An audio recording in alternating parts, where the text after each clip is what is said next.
Si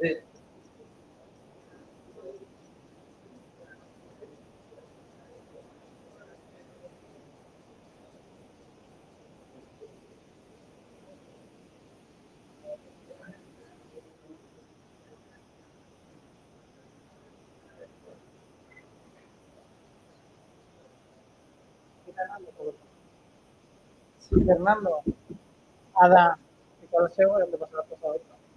O passar el grup. Ja està online. Està res?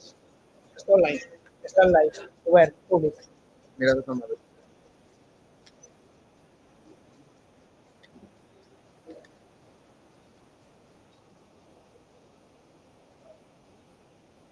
Vale, a les 9:30, si et sembla. Ja la tinc activada.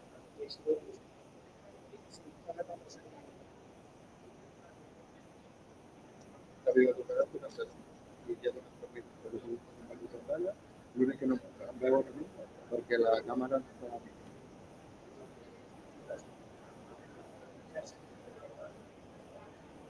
Ara és del 15 de 12.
Gràcies.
Las cosas que quizá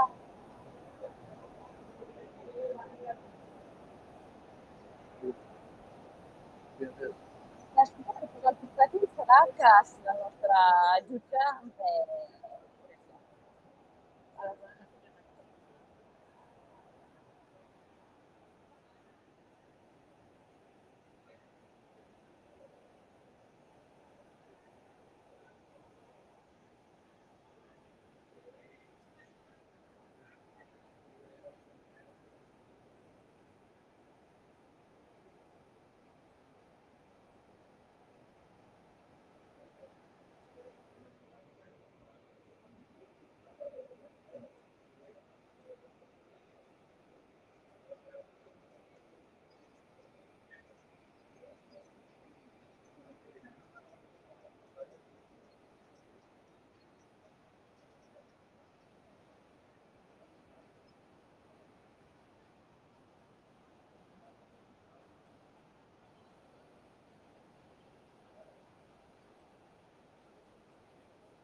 m'agrada la música.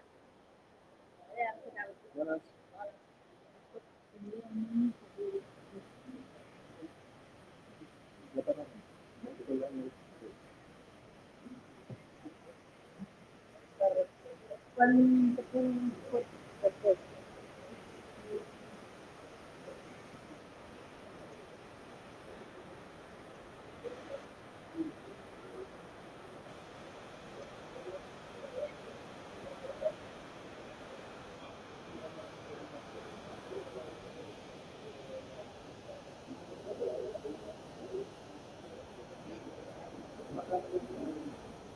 ¿David?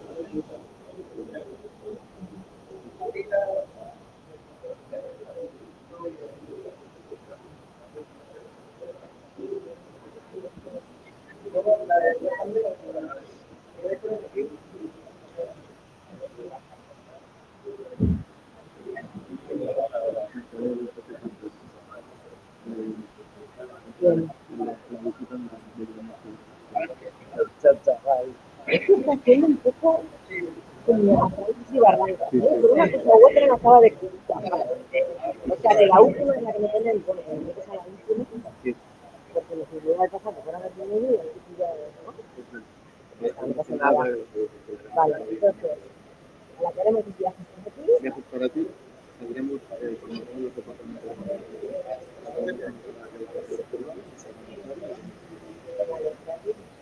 Que los suplemos de o sea, no, para decirlo hasta que hoy lo he pensado que no me lo he quedado de interés en el país de invierno.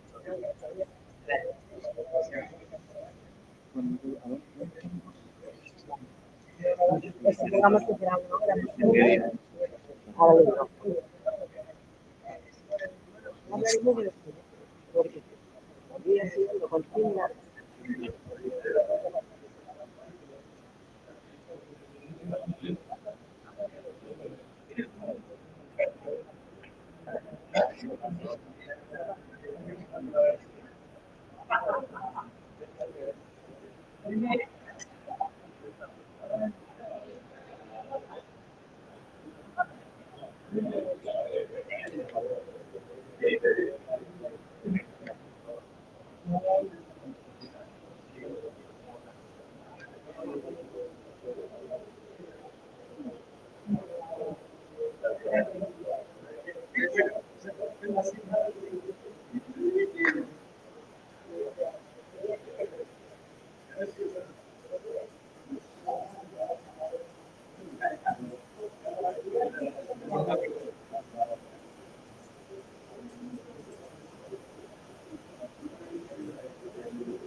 ¿Podemos ahora aquí?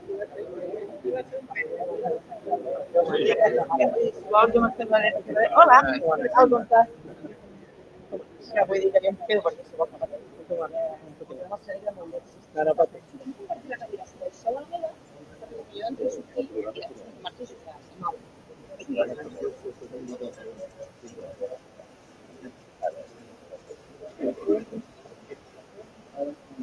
Sí.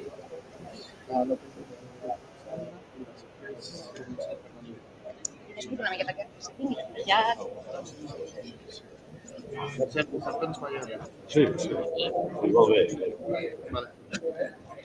Que Maria.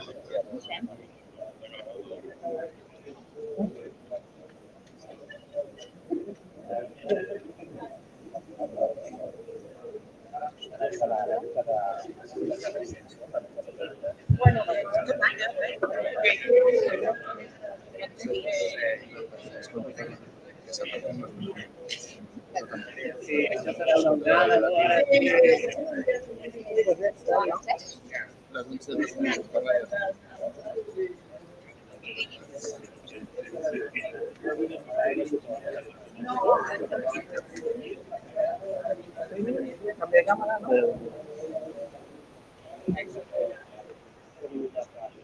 Good morning, everyone.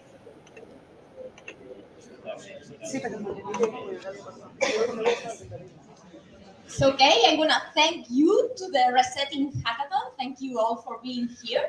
Seeing so familiar faces and not so that familiar faces, it's a great pleasure. Thank you, students, also for being here and devoted this day to us. Look at this place. I mean, I must extend also a huge thank you to Redesa and for the collaboration in setting it up and making it the host of this Resetting Hackathon. So, thanks, Redesa. I'm only here having thanks to all of you, and also thanks to Josep Baixes, the local council and regional deputy, and also Sandra Guaita, the mayor of reps. So, big thank you.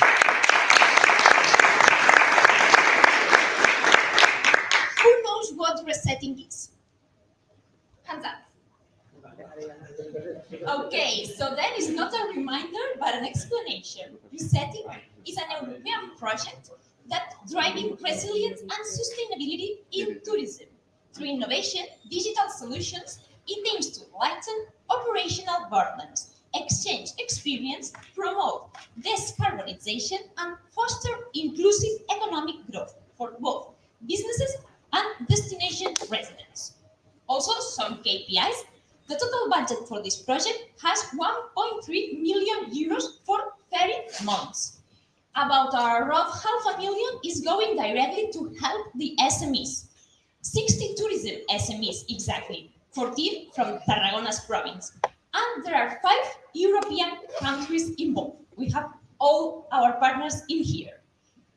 During this day, we'll have the opportunity to explore a wide range of topics that are not only relevant, but essential in the current context of the tourism sector. We'll delve into conversations that we hope will be as engaging and enriching as they are transformative.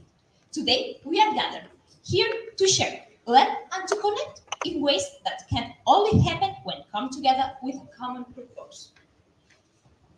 This whole event has been meticulously planned to provide a comprehensive and enriching experience. And this experience will start with a very special welcome from a very special guest, the Mayor of Reus Town, Sandra Waita, who is here today to set an inspiring tone and to help us start with the right foot. She's gonna try at least, okay? Just not put the standards too high. Thank you, Sandra, for welcoming us to our home. The floor is yours.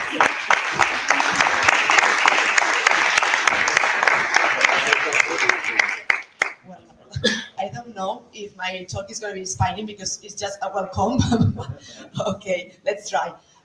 First of all, welcome to everybody. I'm very happy to having you here in our city, in Tecnoredesa. So for us, it's a real pleasure to this hackathon occurs here in our city.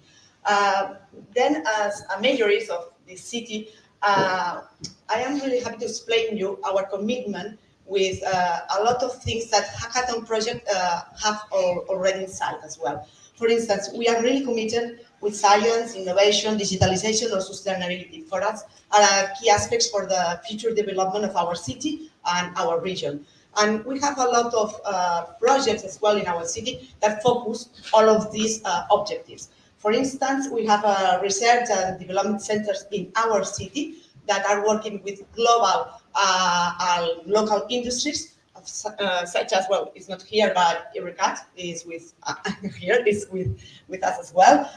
Digital projects that are enhancing public services, because we are public people and we are working for our citizens. So these digital projects are working for them. For instance, have food tech and nutrition, formation or business innovation, encouraging the adoption of new technologies and more sustainable processes as well. And finally, we are committed to sustainability as well, because we are working with improving resource management or reducing with the reduction of emissions, among others. So through this another initiative, we would like to show our city as a main point in this region for this transformation, this digital and ecological transformation as well. I would like to thank specifically all the countries, the 5 countries that we are here today, but specifically our partners in this region, Hackaton, first of all, Cluster TIC, that is around here as well, or FET, that's just here, because they are key players for our transformation, not only our local transformation, but the region transformation as well. So thank you very much for working with us. And finally, this hackathon is a unique opportunity for all of us. I think it's a big opportunity to collaborate, to create technological solutions for the tourists. So it's important for all of us. And we know that the challenges are huge, it's obviously, but the creativity and the innovation that you have here is even better. So you have to work a lot in order to transform our tourists. Finally, I would like to show you that I think this is a great opportunity, this hackathon, to learn, collaborate, or create. So may the next few hours inspiring and productive as well. So we hope that the ideas and projects that work here in our city, in Reus, can one day be implemented globally and make a real and positive difference for all the world. So finally, thank you, all of you, for being here and taking part of this joint effort towards a smarter and more sustainability tourist future. And finally, let's start this hackathon project with energy and optimism. Thank you very much.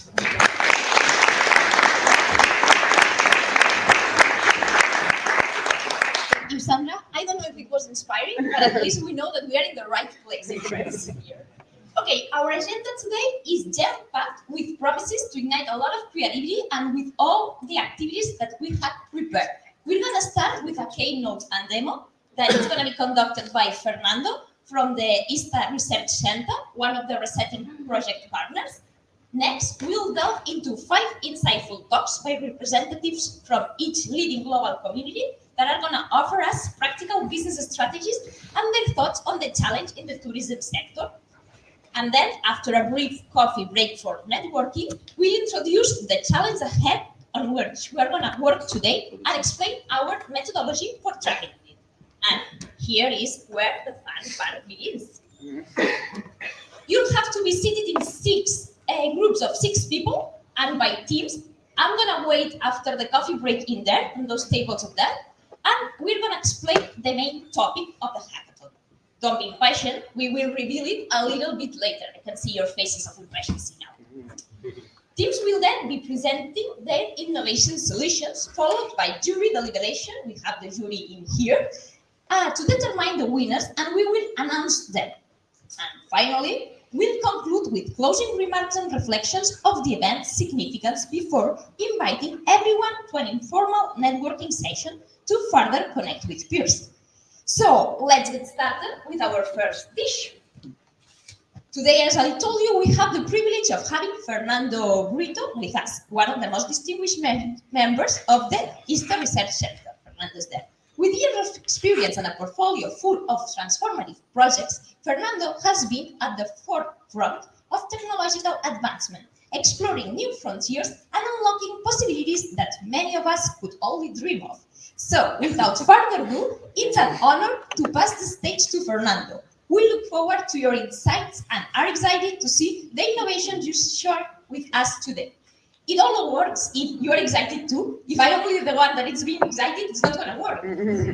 So welcome, Fernando. Thank you very much.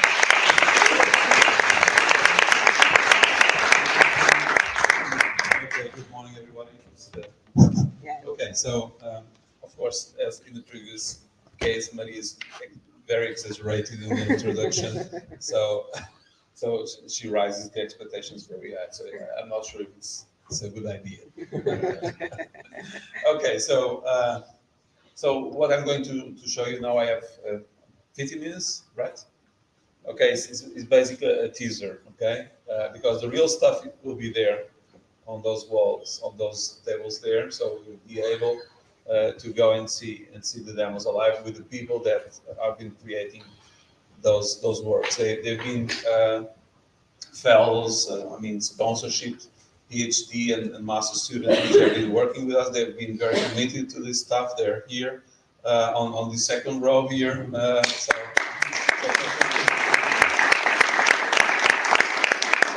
I'm sure.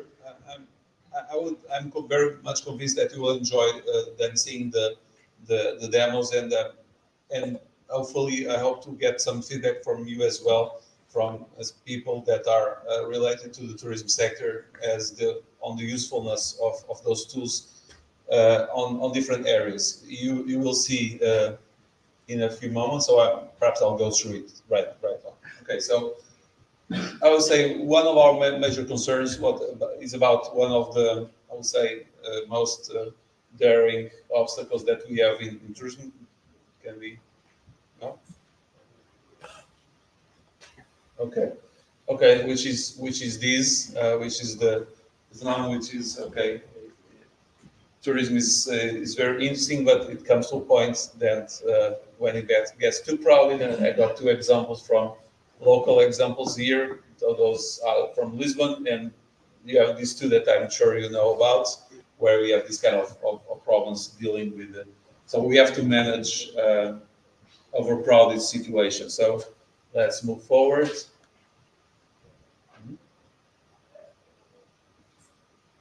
Okay. No. Oh, okay. Okay. So but basically, besides those examples that you saw here, we have also other examples where we have to manage. So examples would be events, camping sites, where you also have to manage the available resources to not let people to be queuing all the time at certain points during the day. And of course, indoor situations as well, heritage sites, and so on and so on. So all these places have in common that their managers, the destination manager or museum manager, or whatever, they have to manage large flows of people. There are many solutions to do that. But the first thing would be to be able to capture and in real time visualize, go back in time and see how people are, what happened in the past to learn about the future, to be able to forecast the future and so on.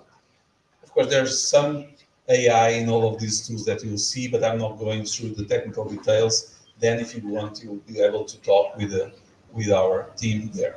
Okay, so of course, this all of these problems. For instance, that was a picture that I took with a professor, which will be here at lunchtime in Barcelona in our first event. So I don't believe that I need to go through these problems. Okay.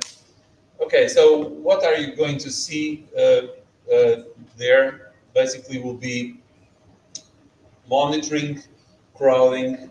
We have actually installed several boxes here in these premises. So you'll be able to see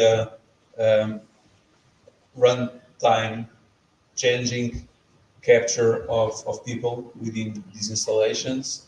There will be also another tool which has to do with an analysis of historical data, where we are also working on the forecasting. It's something that you'll see, for example, from Lisbon, but we are also capturing. It requires to have sensors spread out the town, or it can be a thematic park or whatever, or camping site, but allows you to see it using a 3D perspective and analyze and having several different types of metrics.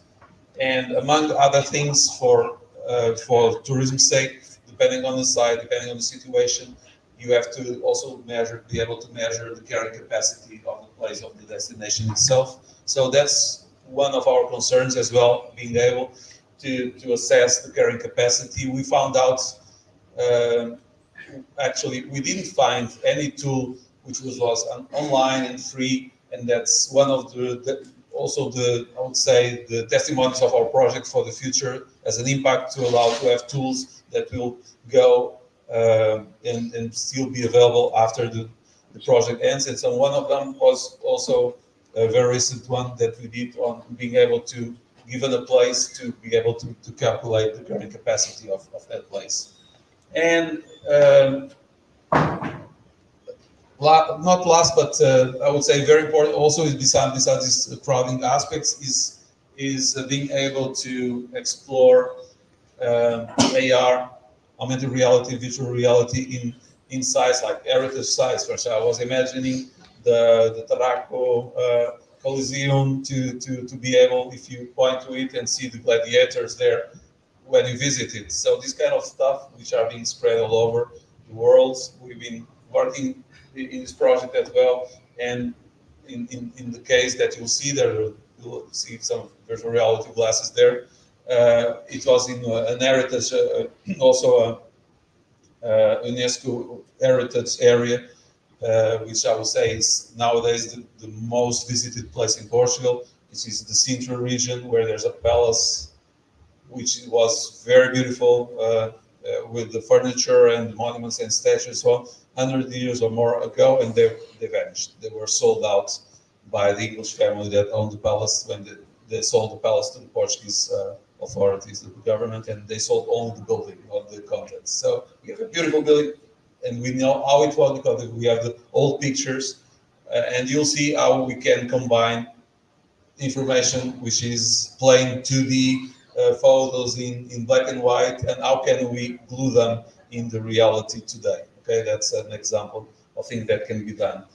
And last but not least, we found out that for small and medium companies, they were not aware, and we did contacts with several companies of the things which were available for, technological solutions for tourism, which will be available. So one of the key also contributes that we've been developing, and we are developing now, is what we call the European Smart Tourism Tools Observatory. So basically, we went through offerings of technology for this sector. I would say the main contributes came from already existing collections, but which were not available for people, because there were PDF files produced by the European Commission or collections by ADESTIC in Valencia region, or Segitur also did very interesting collections of tools, but they somehow are kind of dead information, which is somehow available. It's not searchable. It's not. We cannot assess it. So I would like to say something like, my area is this one. I suspect that it would be interesting to have a virtual reality solution here. What's up there in Europe that I can see as an inspiration or as a technology provider made in Europe. Okay, so we're collecting, classifying, in this case also using AI to using these recent, of course, everybody has heard about the large language models like Gemini and ChatGPT, and so we are trying out how to be able to classify large amounts, because we have almost 1,000, we have identified almost 1,000 solutions and applications of technology in the tourism sector, and we want to make them available for everybody. Okay, so going through, I'm going to provide some more details. Oh, how many minutes? 10 minutes left.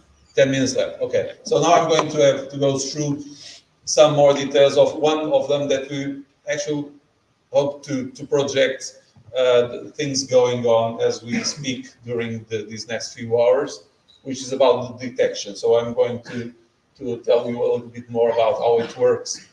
So as I was saying, this is about capturing people in a place. The technology that we're capturing now in these premises is Wi-Fi, but we can do it as well with Bluetooth. For instance, imagine in a museum and we want to have a room and several rooms. So in a closed area solution, we don't want to capture people on the rooms which are nearby. And Bluetooth is good for that because it has a smaller area of caption. We capture data on a smaller region. But here we are doing it with Wi-Fi. Okay, so let's go through the details. So basically, we have and then I'm going to show it in a very high level approach. So we have people which are around those devices. We can split it. The solution we developed is very scalable, so we can put either 2 or 3 like we brought here, or we can put 20 or 30, whatever, because it's very, very scalable to do that. Actually, we only need to have the ID of the network, local network, and that plug and play. That's what Thomas has done a few minutes ago. He brought the boxes, he plugged them, and it's all. Of course, there was just a preparation beforehand to have the dashboards that you'll see in a moment. Okay, so those sensors, which are based on Raspberry Pi, which is a typical technology which is widespread, unfortunately, is also used for drones and this kind of stuff, because they're very powerful, very small, and they can be used in this kind of applications. So it's a technology that allows you to do, I would say, very cheap solutions. Okay, so those devices are sending the countings to the cloud, and then the cloud in the cloud we have both visualization features and also alerts. For instance, we will demonstrate tomorrow in the conference the alerts in connected to Teams, which is the platform that we use for managing this project. Like something now we're exceeding the capacity in this area. Okay, well, that's the slide that I'm not going through. It's a lot, a combination of many technologies to build this stuff. So if some of you are more technology oriented, you can ask the people there, our colleagues. Okay, so but just to give a glimpse, the technology that we have chosen, as I was mentioning, is a combination of a mini computer and plus some dongles that connect to it, which allow to capture with more strength the signals than our mobile phones themselves. Okay, so it's an answer with an amplifier for radio waves. Okay, and then for the servers, for the server, actually we use a tool set of open source tools, which are Telegraph, Grafana, and OpenStack for managing the site itself. So that was also a commitment that we made with the European Commission to produce solutions which would be open source, not to be tied to a producer. Okay, so very recently we won a prize in the European. Well, there was a championship on the people which are researching on this area of capturing people, and there was a challenge which was coordinated by an Italian university, which is going to be present in this CG. People are discussing about sixth generation of mobile phones, and on that summit, which will be within shortly, it's going to be announced the prize. But we won that. There were teams from several countries, even from not only from universities, researchers, but also from industries. And we were a bit surprised because we had no such high expectations, but we were the winner of that. Basically, it was the winner for the being able to. It was a kind of hackathon for developing fingerprinting. I mean, unique identifications of the devices, which is the important part in this kind of technology. Okay, we have installed these sensors in many places. We started in our university campus itself. So you will see in the library, in the corridors, in the student rooms. We have put this. So it was the first.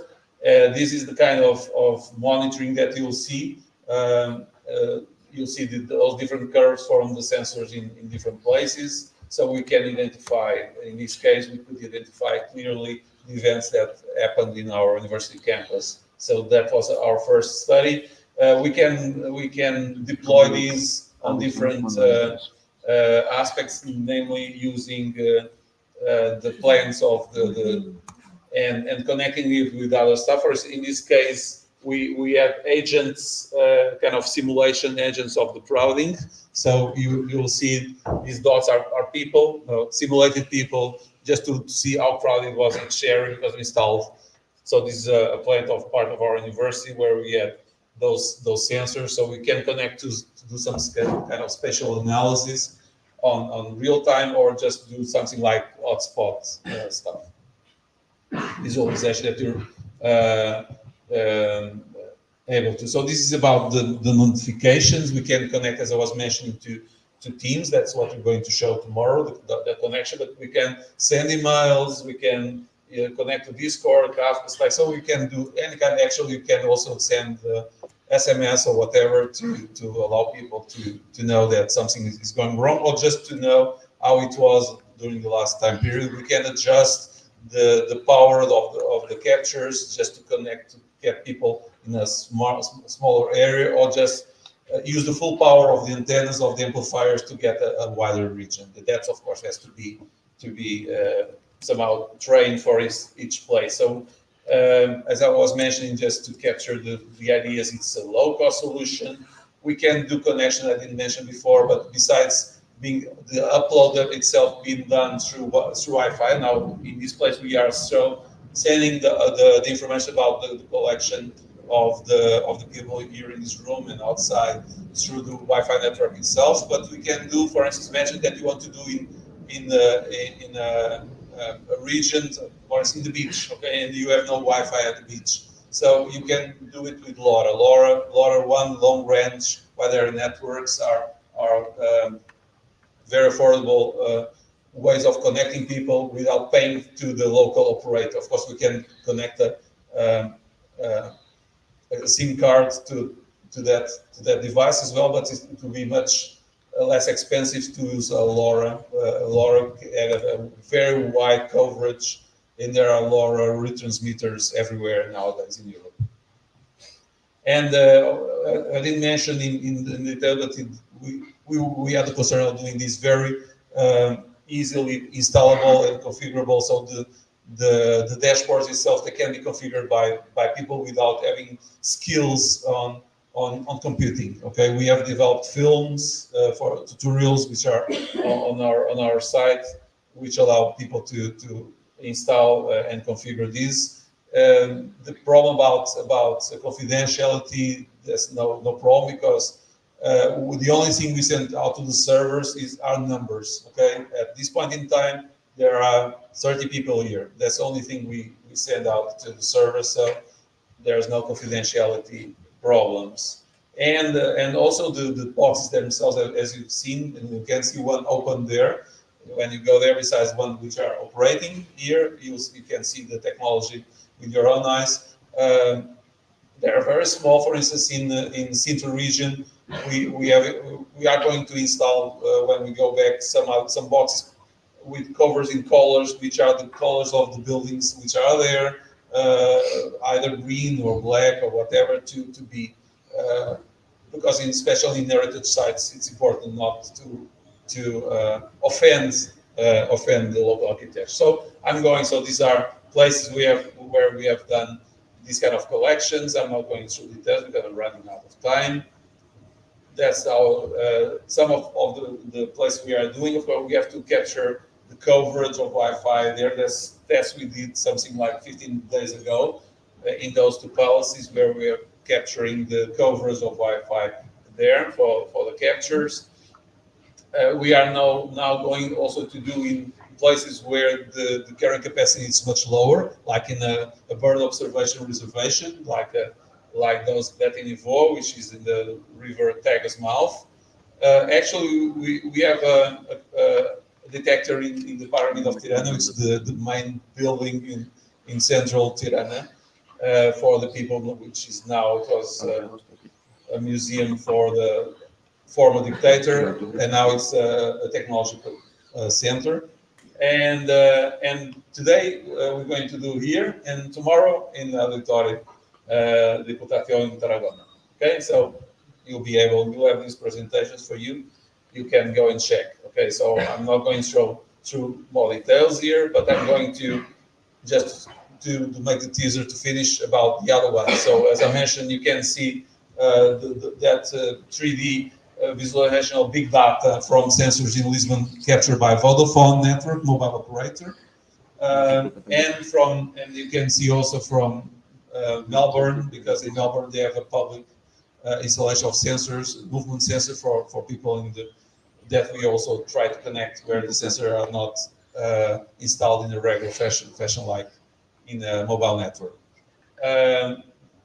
Here you'll have the tool for current capacity. Maybe you know this square here in Tarragona. Okay. So we calculate current capacity with lots of different metrics which are taken from the literature.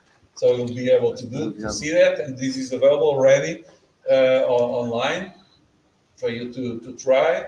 So this will be as I was mentioning, the building which had no furniture, no content, but the pictures that were formerly there from 100 years ago, from the last century, and you'll see it with virtual reality.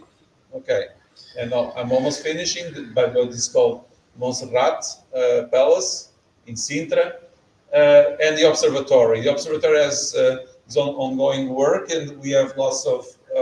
We are struggling with the ability of doing classification because it's not, possible to do classification of 1,000 different solutions in a short period of time, and also to feed the observatory regularly in the future as we want to do. So as I was saying, we are trying with different technologies offered by artificial intelligence nowadays to do that for us and performing and checking their performance on classification. So, by the way, we also using open source repository, which is being used throughout the world for museums to be the backbone for this observatory, which is called OMECA. And as I was mentioning, we are using as the first baseline information coming from different organizations that wanted to participate and allowed us to use their data. And we have to start with what we call smart ETL, which was imagine a file with 300 pages in PDF and being able to extract the contents, images, logos, QR codes, locations, because we do georeferencing of all of these solutions. For instance, here you have a geolocation of solutions that we have captured in our first, and you'll see if you go down, you can trim down and see, oh, it is in Tarragona or it is in Valencia or whatever. You can see where the operators of the developers of these solutions are, and we have the information there so that you can contact them. And that's all. Thank you very much for your attention. Thank you, Fernando, and congrats on the prize. Now we are going to see how practice and theory can merge in the real world, because in the next hour we'll have 5 representatives from companies from different parts of the world. Each of them represents one of the countries involved in the project. They will offer us a window into their unique journey, exploring how they can manage to redefine their business models in response to the challenges and opportunities of our turbulent times and how technology helped them do so. So let's begin. We have here Pietro Cantosini from 7 Rooms, who's gonna begin today with his explanation of the business. So thank you for being here.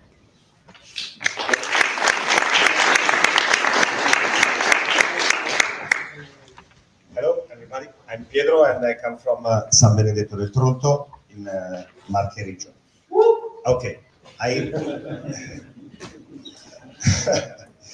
the owner of Villa Cricri, 7 rooms that are 2 small hotels in San Benedetto. Our idea of hospitality is symbiotic with our life philosophy, where respect for environment and sustainability have always been fundamental values. For this reason, from 15 years, our business model has been based on ecotourism and the creation of the first sustainable small hotels in the Marche region. Exactly, 7 rooms and flat and Villa Cricri. The aim is to offer tourists a sustainable choice and experience entirely centered on a modern concept of hospitality that respects the environment with a low impact, supported by renewable energy, solar, principally solar and photovoltaic, the provision of organic and local products, recycling, the reuse of unsaid materials, and that constantly encourages the use of alternatives to cars to reach our beautiful city, the train for example. Since 2021, moreover, 7 rooms, one of my small hotel, has been completely automated hotel, technology applied to sustainability. Another pioneering and successful choice. What we have done thanks to resetting, to address to EU decision and understand our position regarding the mandatory and the optional requirements contained in the decision, to develop an environmental management system, to verify and improve also from an organizational and structural standpoint the position of our tourist facilities in relation to the mandatory and optional requirements of the EU decision, to define control indicators that will allow us to monitor the improvement of environmental performances over time, implementing the improvement plans we have decided to undertake, the impacts related to my service. Soon, by acquiring some residual certification information, we will be ready to submit my application for Ecolabel to the Italian Ecolabel Committee. This has been made possible thanks to Resetting project. Thanks.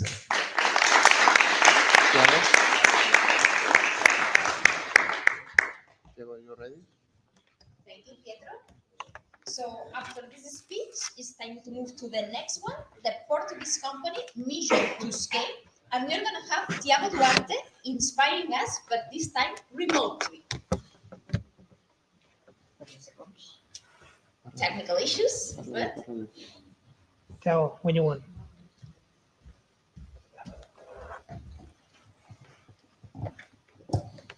Hi, Tiago. Can you hear Hello? us? Okay. Can you hear me? Yes. Yes, Tiago, Can let's you all go. hear me? Yes, let's go. Hi. Tiago, you can start when you want. Oh, okay. So, first of all, thank you for the opportunity. Thank you for the opportunity.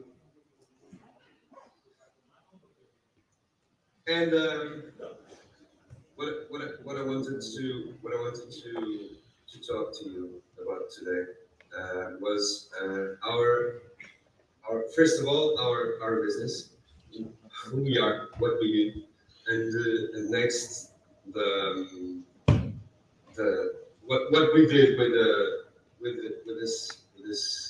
this project. So we are an escape game company.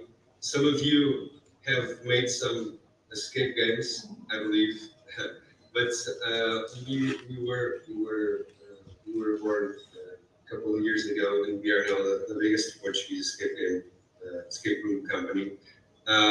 Escape rooms are adventure games coming into reality.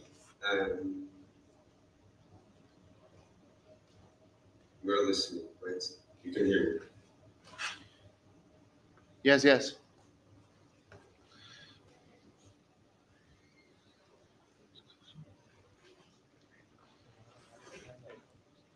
Okay. Thank you. And when we've reached a point in our company where we were having problems because we are a physical experience company, and we had a digital problem because about 90 to 95% of our customer base do find us online and they book their experiences online. So we were having trouble mixing these two worlds and coming together to get our clients to come into our stores. And so but just to present the team, first of all, we have Miguel here also. He's the managing director. We are now about a team of 30. We have 5 stores. We have many games in here in Portugal, and we hope to keep expanding. We're present from north to south and also in the islands. But just using my time as a little bit better. What we did, we divided the project into 3 steps. The first one is completed. The second one is underway, and the third one is not yet to be addressed. So the first one, we built a website that matched our experience, our physical experience, as good as we could. Meaning, we have now a website that is a little bit different from the rest of the websites. It's fun, it's mysterious, it's interactive. So when you go to our website, you have a little bit of the experience that we want you to then have the full experience in our stores. Okay? And Miguel is going to show it to you in a minute. Then we started to study the experience. We recorded and we studied and analyzed more than 600 customer interactions with our digital exposure. So we really wanted to go and find out what our customers are doing in our website. Where are they entering? Where are they stopping? What are they doing? Where are they clicking? So we analyzed more than 600 of these interactions, and we are continuously improving our digital experience and mixing it as well as we can with a physical experience that we later give to the clients when they come to visit our stores. And then the third step that we will address when we feel like ready to go there is obviously the reach. So we obviously need to get a lot better to get to customers find us organically in Google, in whatever browser the customer uses to get to us. And I would ask Miguel to show you a little bit of the experience we've created in our website. And yes, I thank you for the time and hope to see you soon. I asked to the organization to allow me to present, please. Actually, I can't share my screen, but if you can allow me, it will be good.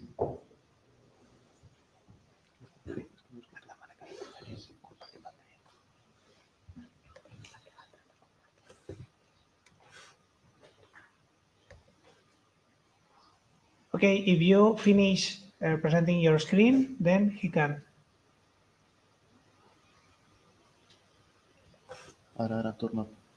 Okay, if you finish sharing your screen, then he will be able to do that.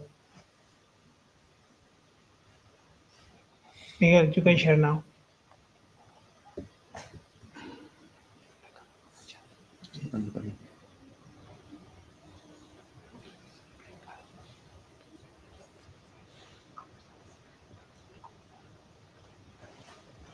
Entra. Tú no estás escuchando lo que digo. No.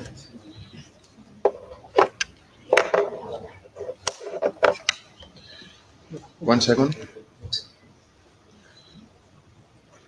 Can you hear me? Can I present? Yes. So, we have a hard problem with our digital presence, specifically our website. So, we are develop a very good job, presential physically, but we are not having a good presence online, and we need to improve our website and to improve the way that our clients contact to us. So I'll show you a short video related to our previous website. So as you can see, the response is not so good. Our clients took, I don't know, but 3, 4, 5 seconds to open our booking page, and it is difficult because the card is abandoned so many times, and we are losing bookings every day. So we haven't specific booking reservation, so we need to find a solution in the UK because it's not developed yet. In Portugal, that's called Resolver. And Resolver allow us to understand and to monitorize all the way that our clients do into our website. The other thing with the website that we have, we can monitorize our clients. We can do conversions and the campaigns that we do on Google Ads and so on. We can't monitorize them. We didn't know what we invest in, which we invest, and now with the website that I will present then, it is possible. One more thing about the vouchers specifically that I'm showing now.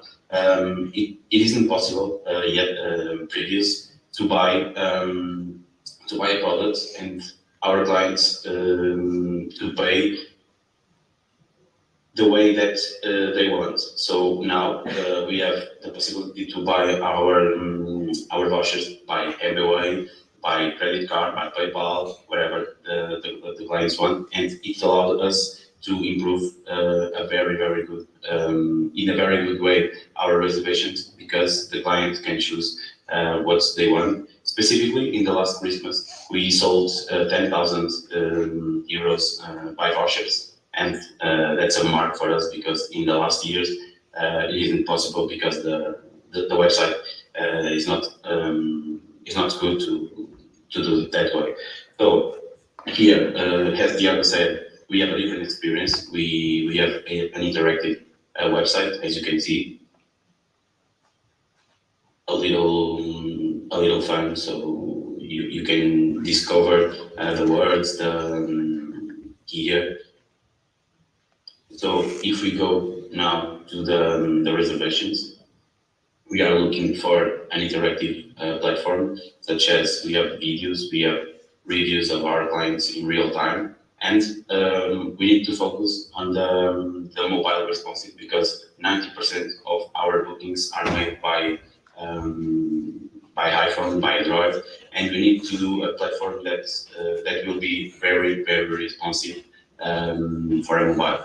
So now we can provide a completely different experience.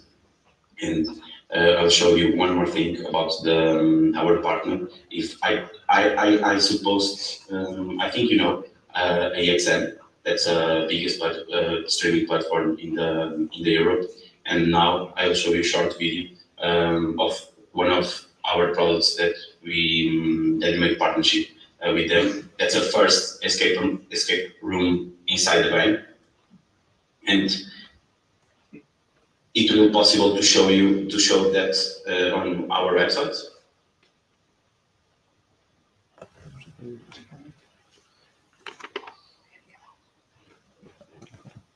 No, now we can't.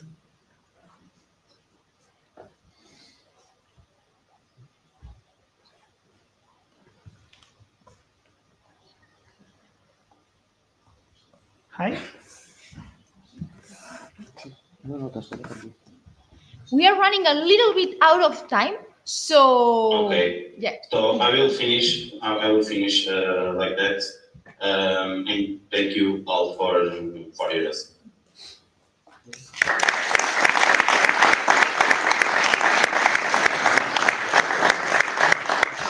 Thank you, Tiago and team. So it's a wonderful escape room. Now is the turn for Creta Tour DMC, which you can also guess from the Creta part of it is coming from Greece, and the floor, or maybe the screen, is yours.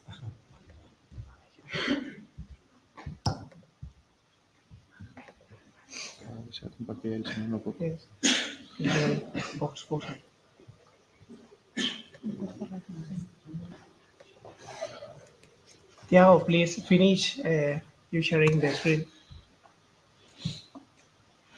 Expose.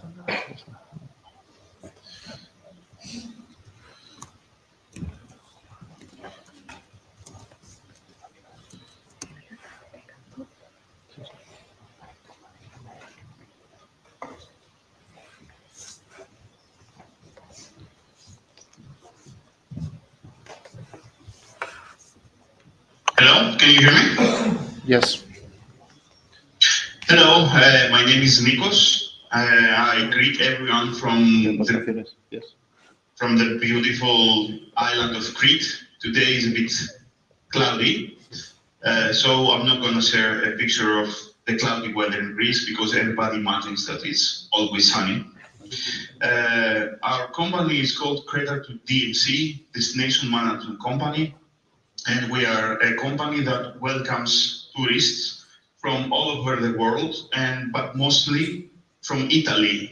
We have a partnership with big Italian tour operators like Altitour, Veratour, and their brands. And we were looking for a way to improve our sales in excursions. As you know, Greece, and specifically Crete, has a lot of excursions that you can go. You can go to archaeological sites, you can go to sandy beaches, go windsurfing, go to visit other islands that are near Crete.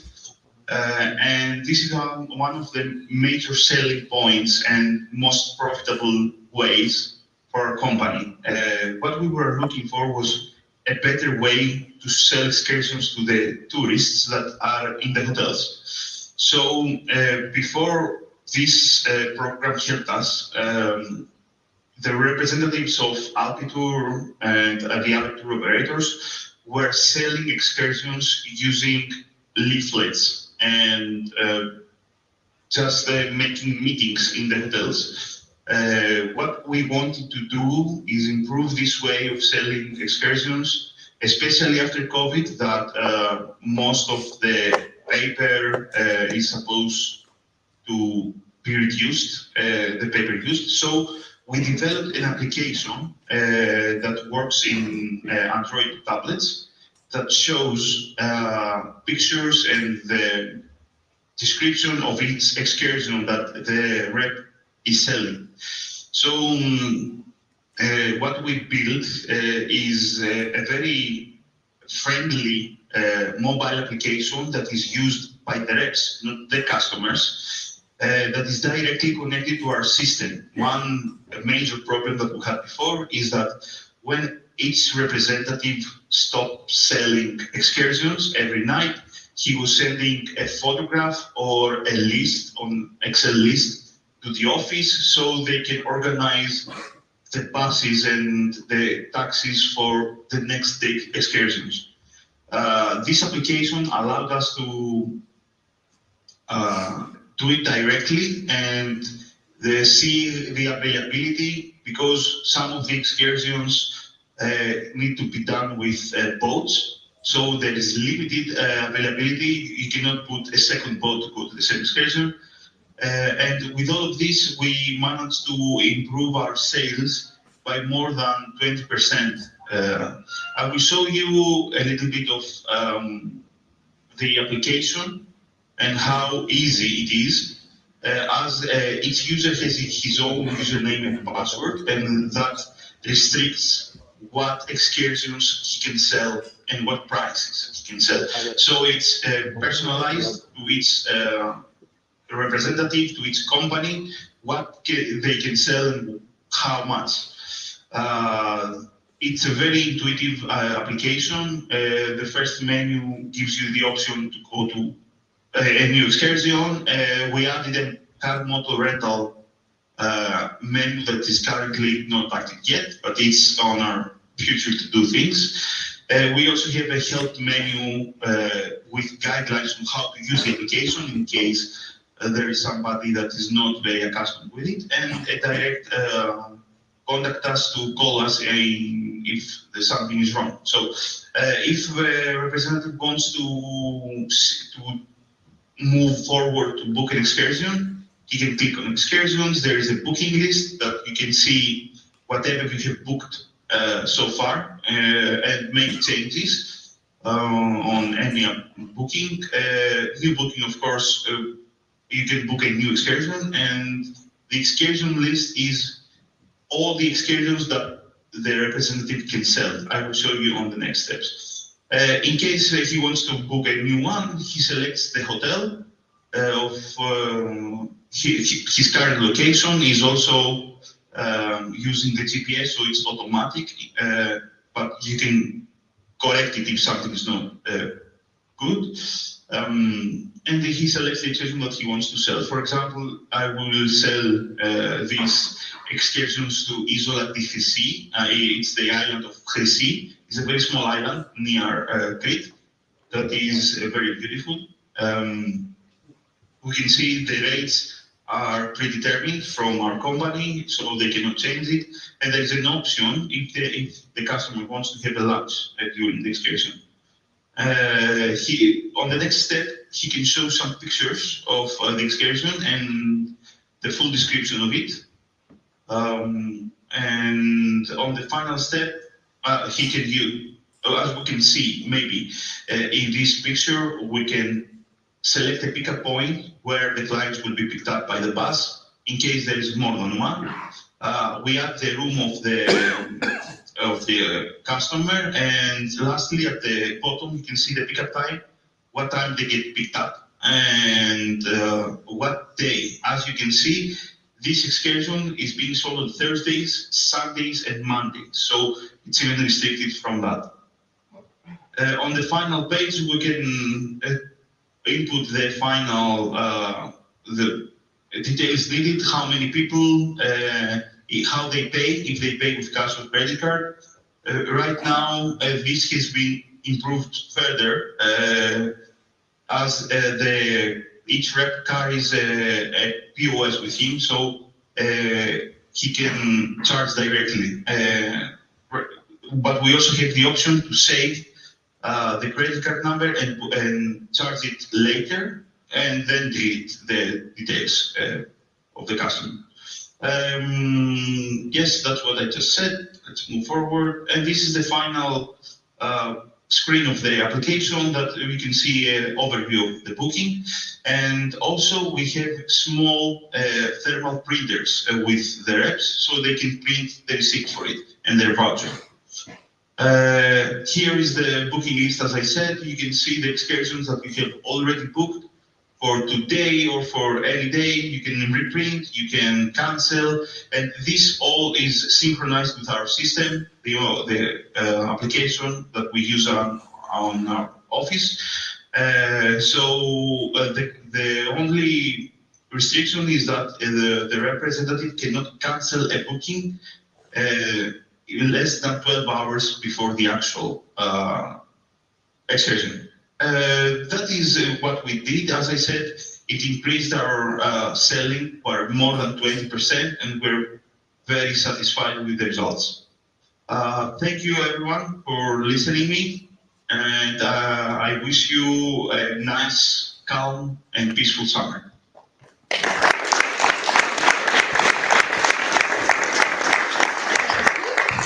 And last but not least, now our home company that is coming from Camping Alsa Palax. I want to thank Mario Gianni for being here today. The stage is yours. The microphone. Thank you very much, Maria. We are very glad to be here. And first of all, for those of you who wonder, I do have an Italian origin. My grandfather was from Viareggio. It was a family of sailors, of scuba divers, and they came to our area because it's a very big natural harbor. So he stayed there. So now you know where my name comes from. Let me start explaining why we participated in the Resetting project. We have made major reforms in our campsite, which dates back to 1956. And we've always looked to upgrade our facilities using EU funds. So the EU funds have allowed us to do the extra mile in terms of sustainability. So, for example, we've done lots of bioconstruction, solar panels, and many other measures, which have really positioned us in the market as a sustainable campsite. Had we not had the EU funds, maybe these were leader funds, we would not be in this position. And we've even been nominated to a prize for architecture. We are finalists, and we will know the results in a few weeks' time. We are very happy to be finalists already, so that's for us the prize itself. We organize activities around our theme, which is sustainability. So we do paddle surf, we do kayaking, yoga, aqua gym. We rent, pets, sunbeds in the sea. And in the past, we used digital, but when I say digital, it's because you will touch it, ports all across the place with Canva and Blue Tag. So many times they were outdated. We had to substitute them. So we started looking for a solution which would allow us to communicate better with our clients, especially because we realized that we can improve our physical assets, but we also need to improve the client experience and the client journey in our place. So this tool, which is called UPlan, I must say that we were, I would say, early adopters in the tool because we're one of the first campsites to apply it last year. It's pretty much, as our colleague was saying, created a communication tool with our clients, which also allows them to book activities, and we can also manage capacity. For example, for paddle surf, which is always quite crowded, we can do cross-selling with this app. Clients download it with a QR code when they arrive into the campsite. We can also promote our partners because we are part of the Ebre Delta Biosphere Reserve, and for example, we cooperate a lot with Mont Natura and other partners that provide activities in the area.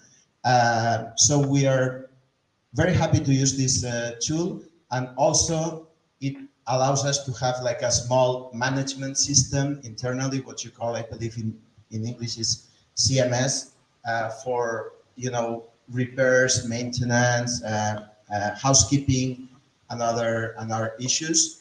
And I'd say the only problem we had with the implementation was that it took us about a month, to upload all the information. So this is the lesson always. If you can have very nice digital tools, but if you don't update them, if you don't feed them, then maybe they're not so useful. So that's our highlight, I would say. This is another tool that we have implemented thanks to resetting. Again, this is a time recording for workers. We've worked with a very, very basic application in the past, which was like an Excel one. And this is an application that lets us forecast and predict, what is going to be the time management of the workforce for the next week, and then we can check, what has been the time work against the planning, and also the workers, they have an application on their phone. So and also very important for us, the fact that it's in the cloud, so there is no cheating whatsoever. And whenever we have a labor inspection, we just show them what it is, and it's very easy, not to have follow-ups on that inspection. So this has been also quite interesting for us. And the third application for which we've used the resetting funds has been for a check-in online for our clients before they arrive to the campsite. So we really thought this was a solution, not to have huge crowds in the reception. It's a useful app, but I must say that we've realized that express check-in is very good for hotels, but it's not so good for campsites, because clients, when they arrive, they want you to say hello, how are you, how was your trip, because they come by car. They want you to accompany to they want them to accompany to the bungalow or to the beach. So this has been an addition, a good addition to our camping. But again, express check-in, we've realized, is not so significant for campings. But in a way, we're happy, and so this is it saves us time. So these are the three, investments we've made with the resetting funds, and we are very happy to share them with you. And any questions you may have, please let us know.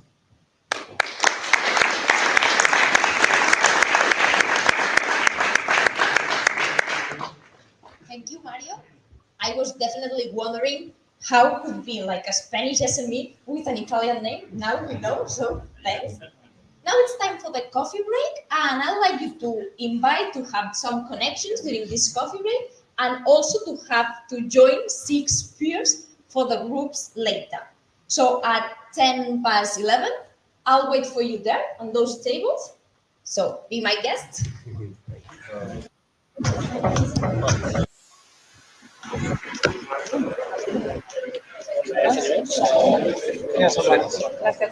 Molt bé, gràcies. Molt bé, xiquets, molt bé.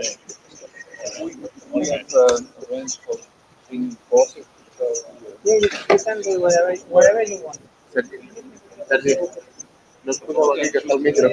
Ara. No es poseu aquí.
He knows, he knows.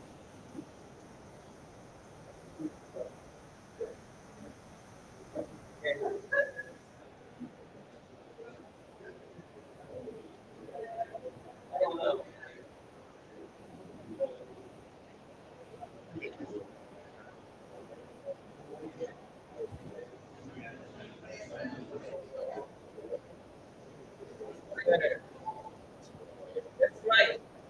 Let's try it. Right. Yeah, that's all.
arreglar.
Ara acabo. Bueno, si no déjame aquí, porque... Bueno, es que no sé,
¿Eh? Ya la ves.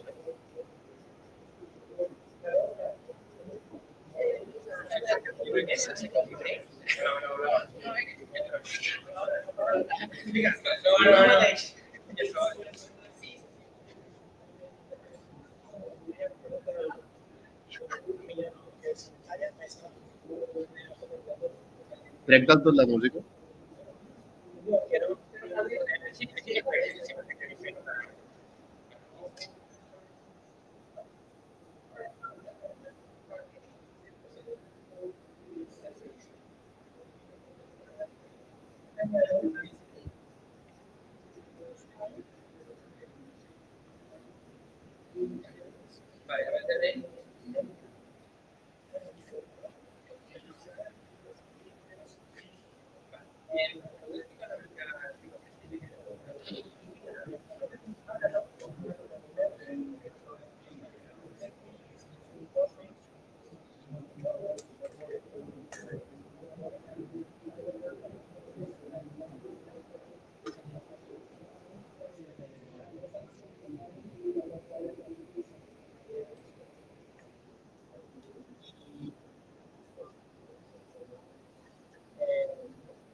Sí, los enseño.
Claro. Es que, así es, entonces, cuando el grupo, así es, vamos que mandar el grupo,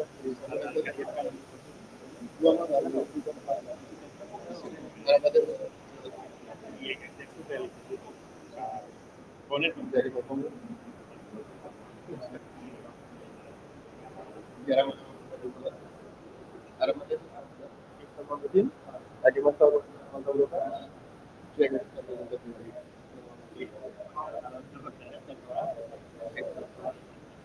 no, ahora ya no. Resulta que siempre que tengo un problema, cuando punto lo yo porque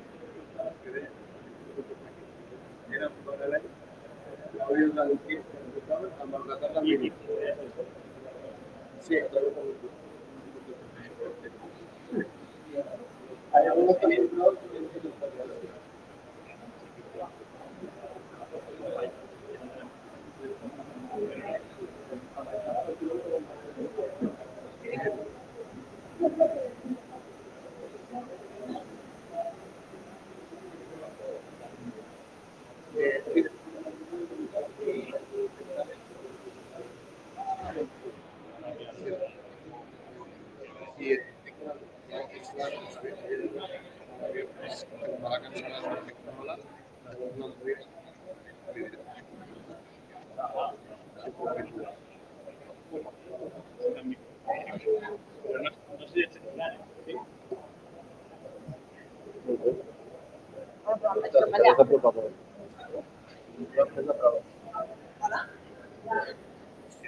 Pues el saludo.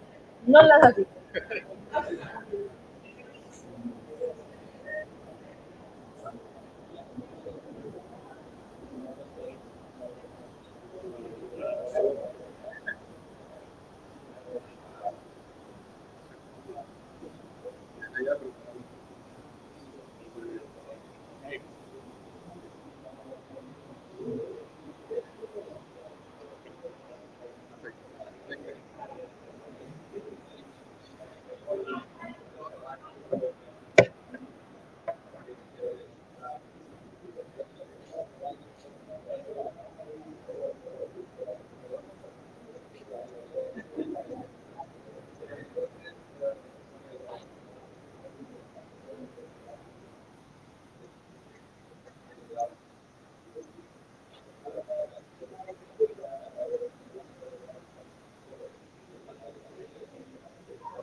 Per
il primo set, qual è la partita? Se qui quando arriva dopo, la musica.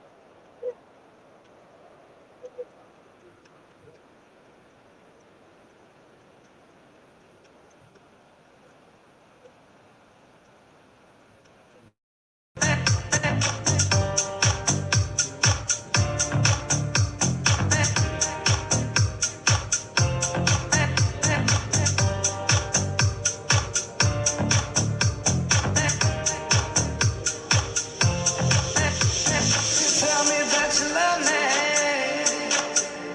You tell me that you love me. You tell me that you love me. You tell me that you love me.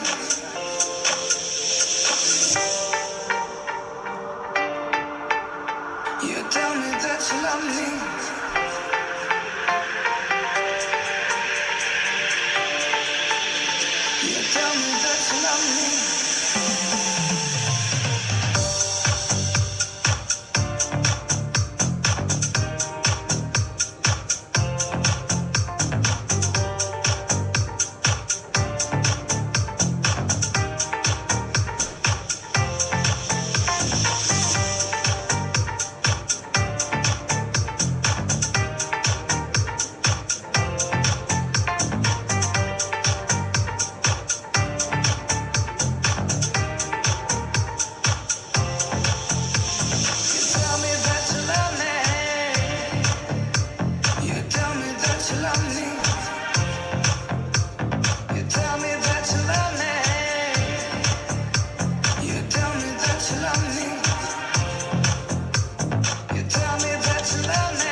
dance by the water neath the Mexican sky. Drink some margaritas by a string of blue lights. Listen to the mariachi play at midnight. Are you with me? Are you with me?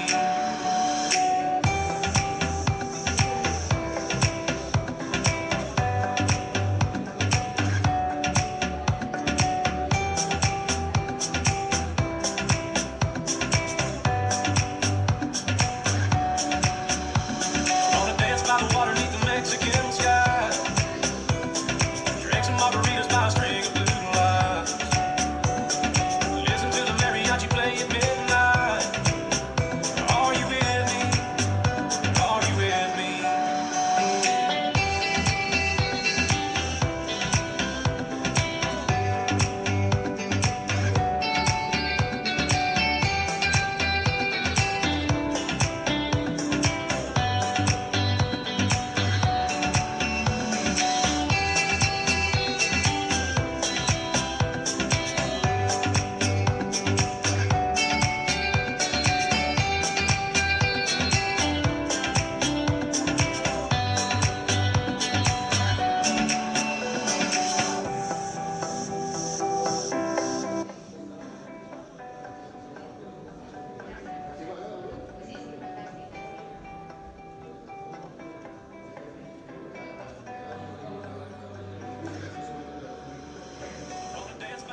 són 12 quarts, quadre, el que farem serà una part del jurat, amb això ell ja li vaig explicar que ell el que ha de fer és escoltar. Ho entens, no?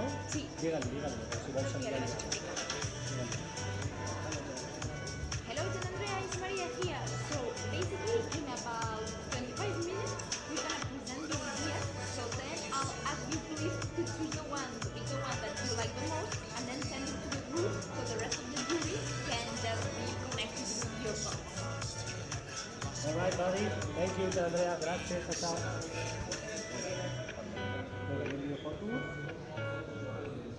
És que ja li vaig explicar, li vaig dir, o sigui, va trucar, li vaig explicar, perquè li deia que volia fer més coses.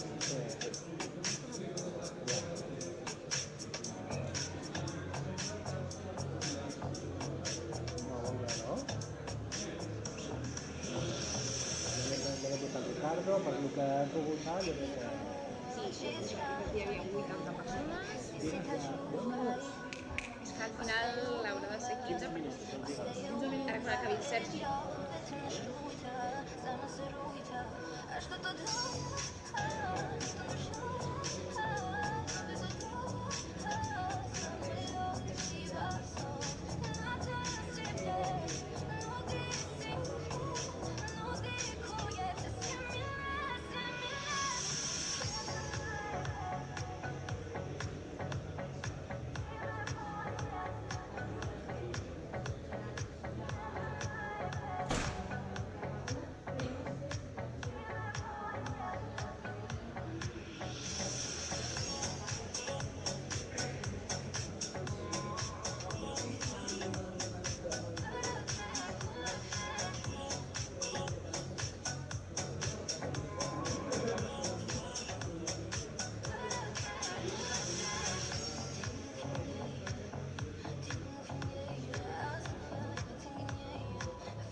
love me. You tell me that you love me. You tell me that you love me.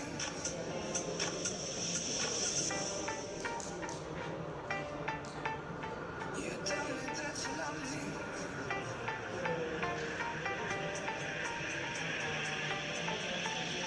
You tell me that you love me.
the water beneath the Mexican sky.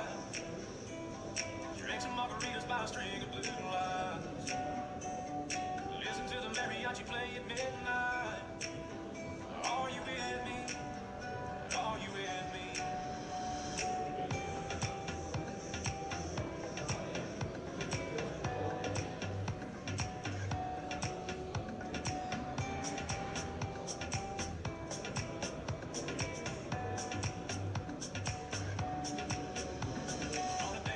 Mexican sky. Drink some margaritas by a string of blue lights. Listen to the mariachi play at midnight. Are you with me? Are you with me?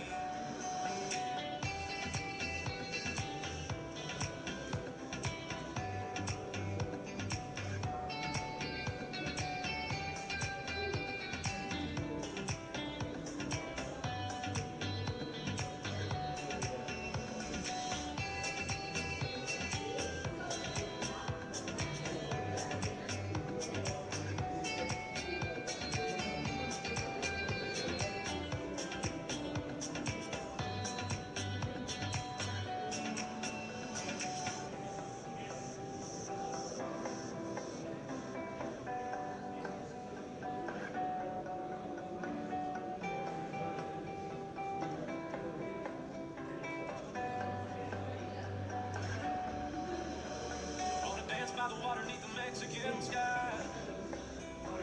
Drink some margaritas by a string of blue lights. Listen to the mariachi play at midnight. Are you with me? Are you with me? I wanna dance by the water beneath the Mexican sky. Drink some margaritas by a string of blue lights. Listen to the mariachi play at midnight. Are you with me? Are you with me?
Las diapositivas no, ¿no? Explicarás,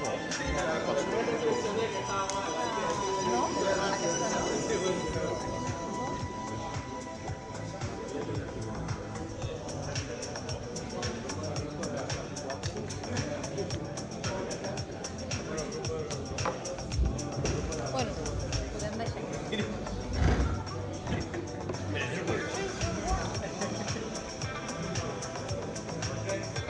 No, no em senten. Amb aquest no em senten.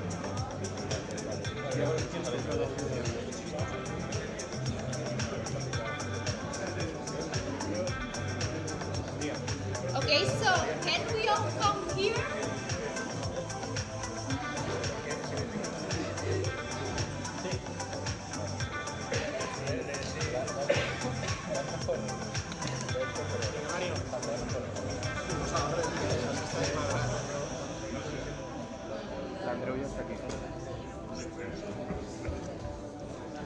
Okay, so the moment has finally come.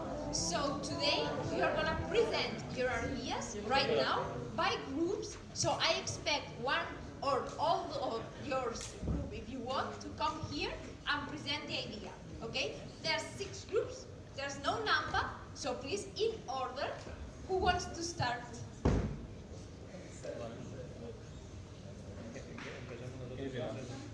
Okay, so it's gonna be team 1.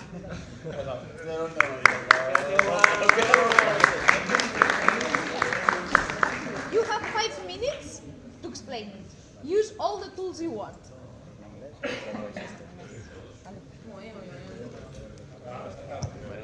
Well, It's working, yes. My group and I made an application for the city in base of what we were talking this morning. So, taking the modules that with our mobile phones, you can learn how much people there is in a place. We thought that here in Reus, the best moment of tourists is in our festivities, San Pere and Misericordia. And we think that if we make an application for people who travel from around the world or the near countries here, we could make more easier the way that we manage some situations of agglomerations or the time that you have a little break to go have lunch, go dinner, and well, we designed an application with a calendar with all the activities you do in the celebrations and other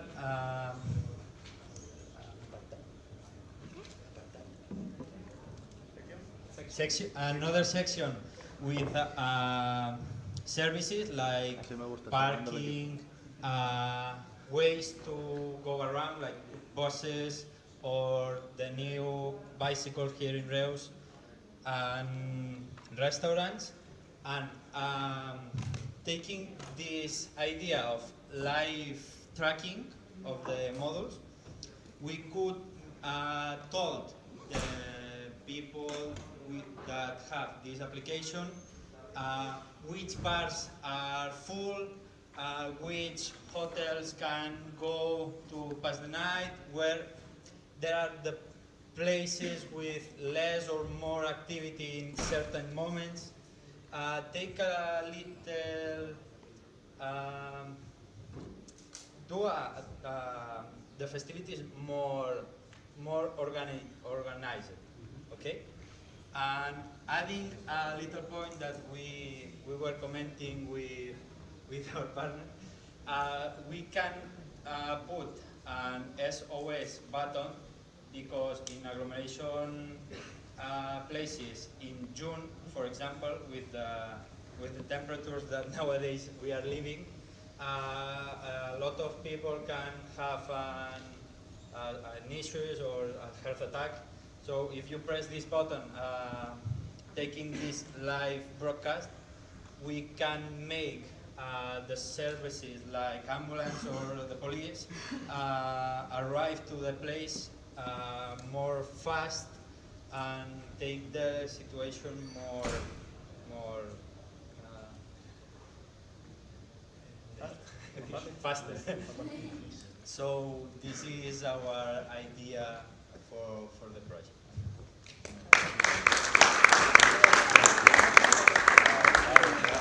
Thank you, Juan. Remember, you are group 1, and group 2 is gonna be the one behind.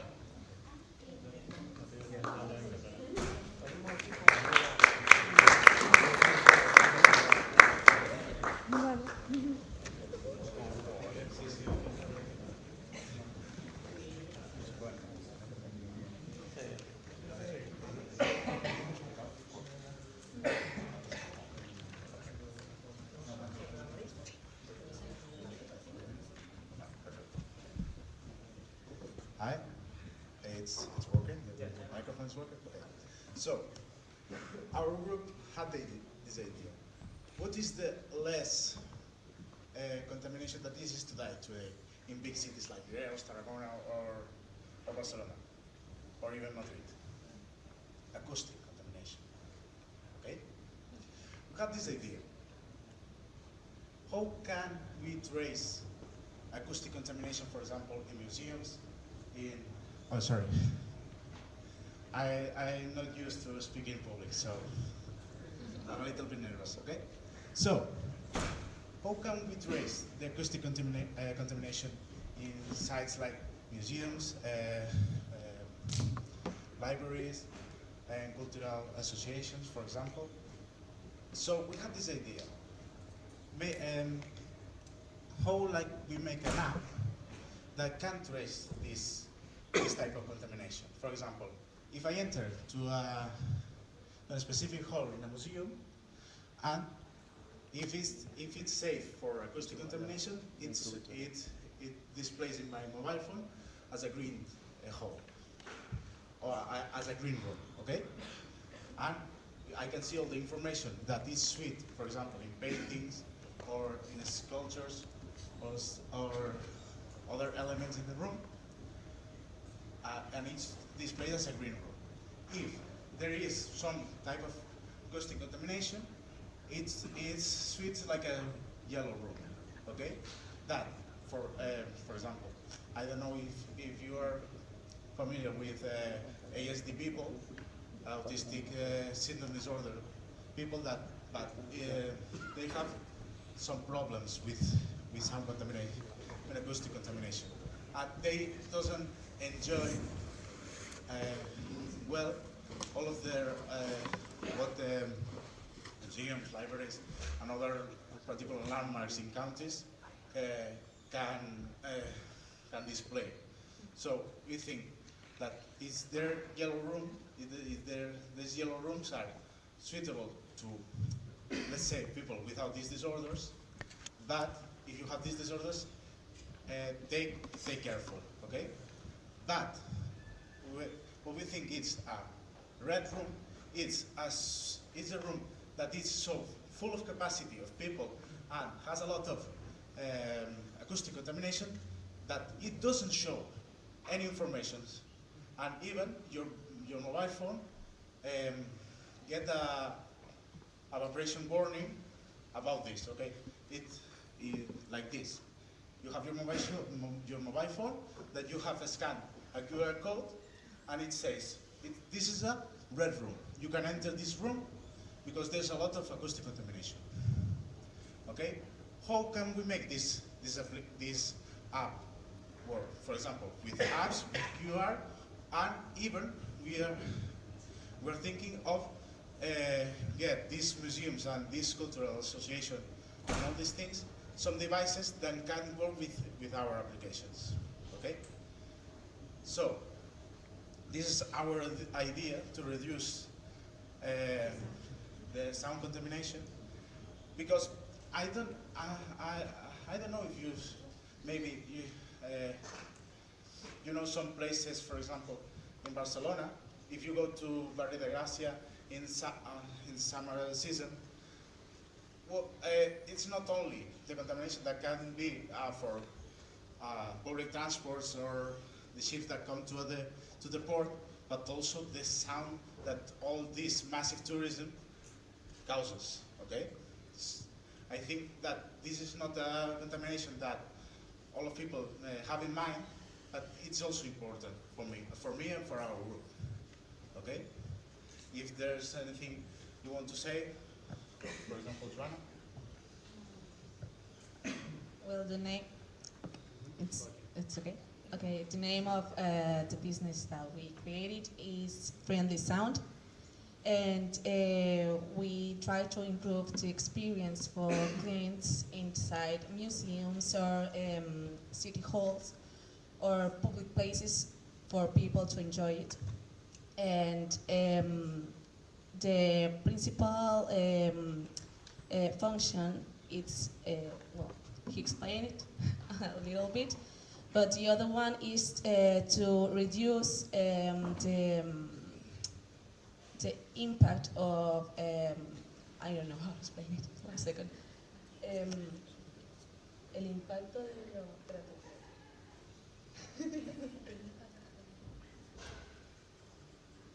well, okay. We decided to put sensors at the places for the sound, and then the QR is going to be scanned by a digital device that we will have, and it's going to be made with 100% recycled plastic. And we will try to make customer relationships with environmental friendly business. Time's up. Something important when you're presenting.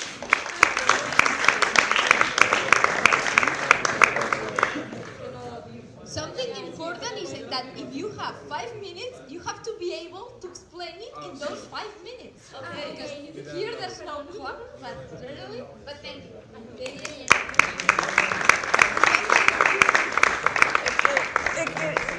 Okay, so group 3, please.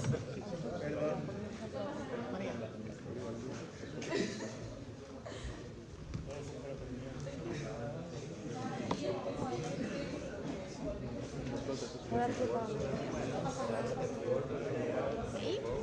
The floor is yours. Remember, you have 5 minutes.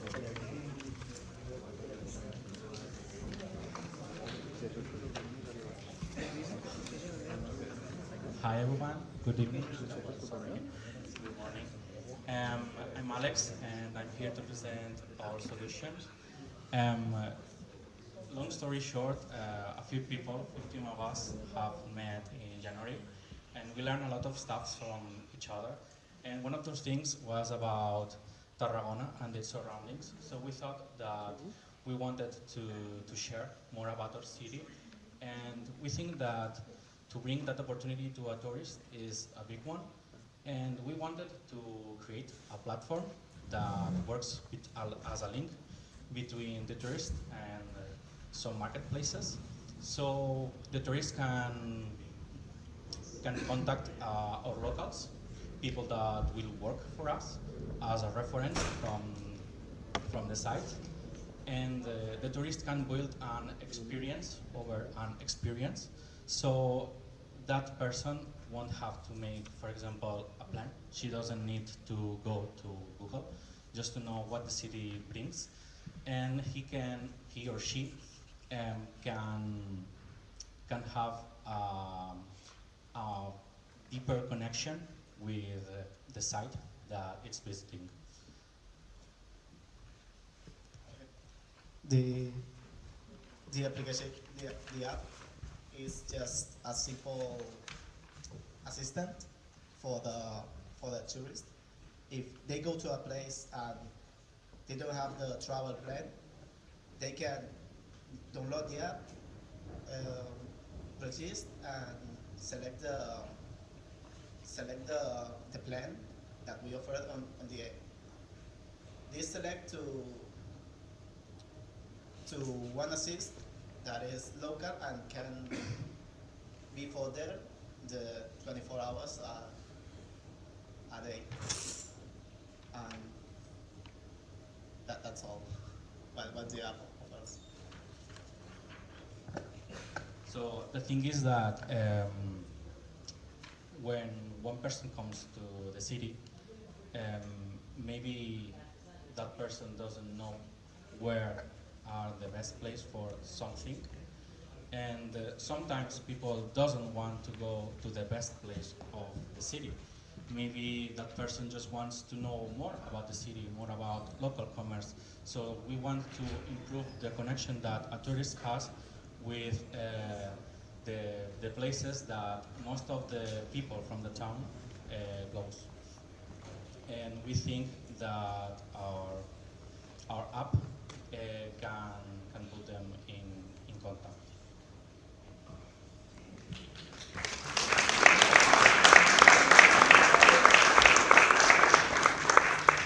Okay, so remember we have group 1, we have 2, we have 3, and then 4 is gonna be.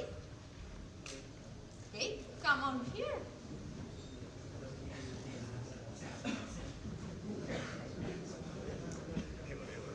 Remember that you have to impress the jury, that is front row, and an online one. We have an online jury.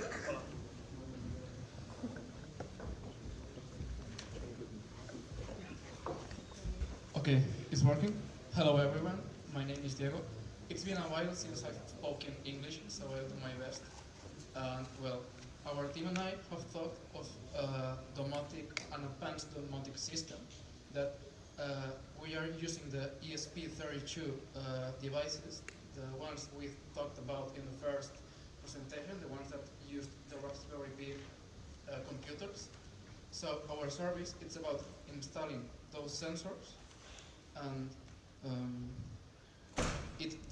those sensors manage the capacity of a specific room of a place. And there's an app that you can use in order to manage that system. So what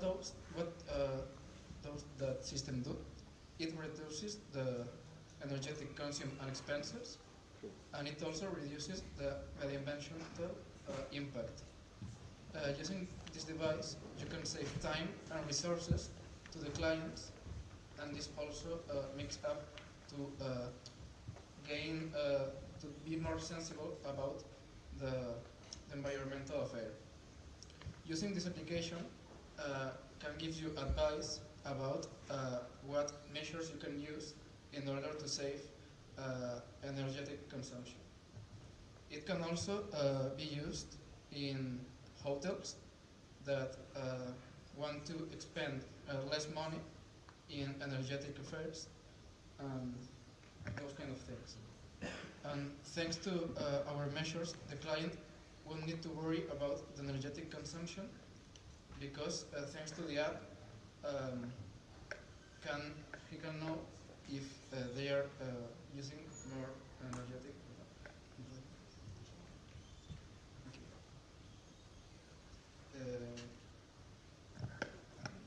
In case of the user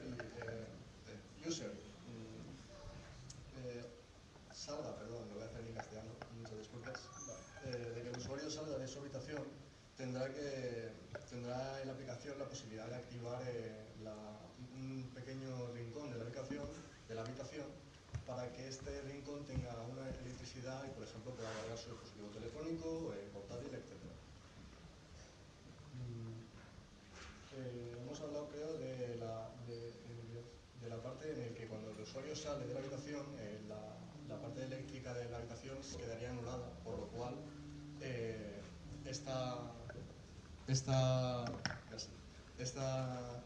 lo último que he dicho sería coherente, porque si no, no se puede activar algo que esté activado. Entonces, al salir el usuario de la habitación, se quedaría desactivada y no he repetido mucho, disculpe. And I think that's it. Thank you for everything.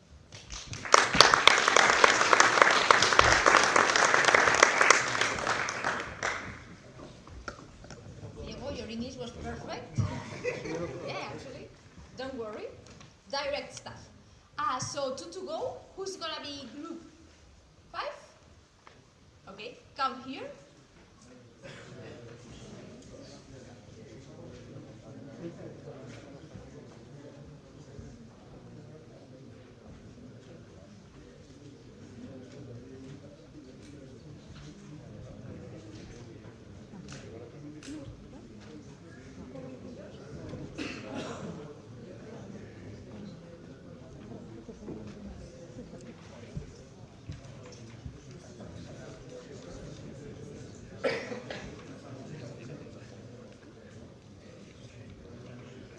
Hello, my name is Isabel, and this is my group.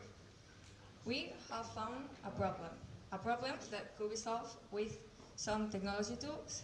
That's why we're here. So now I'm going to present our following idea. Our idea has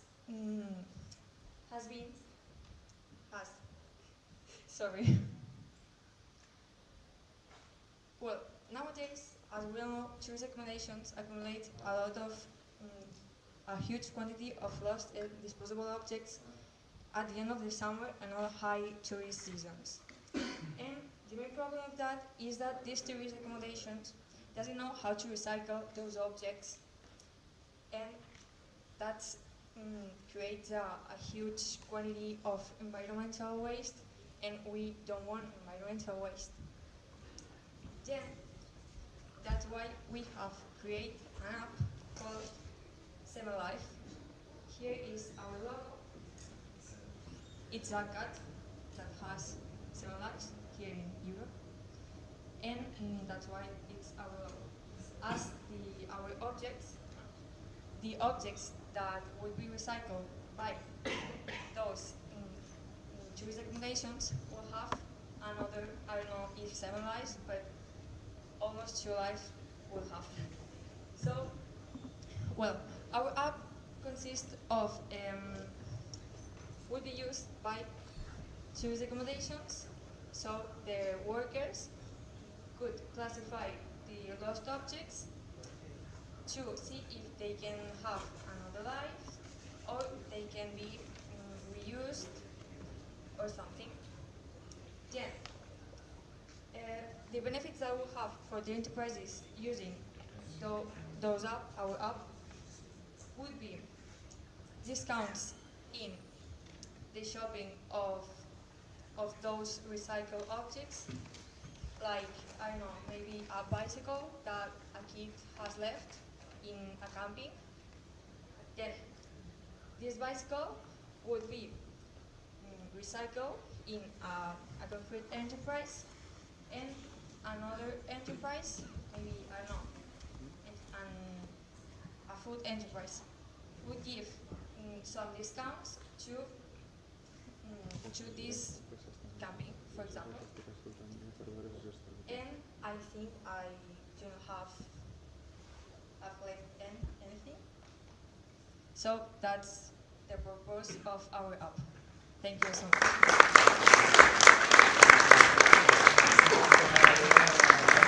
Thank you, 7 lives. And last but not least, our last team, that is gonna be group 6.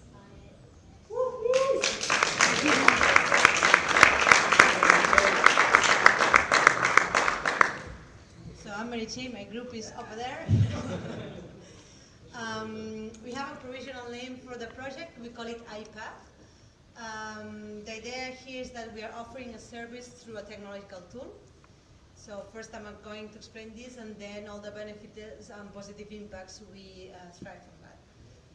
The idea is that first we need a data set, so a GIS, a Geographic Information System data set with all the network of paths that connects both between villages and all the safe cycling lanes that are inside the villages and cities themselves.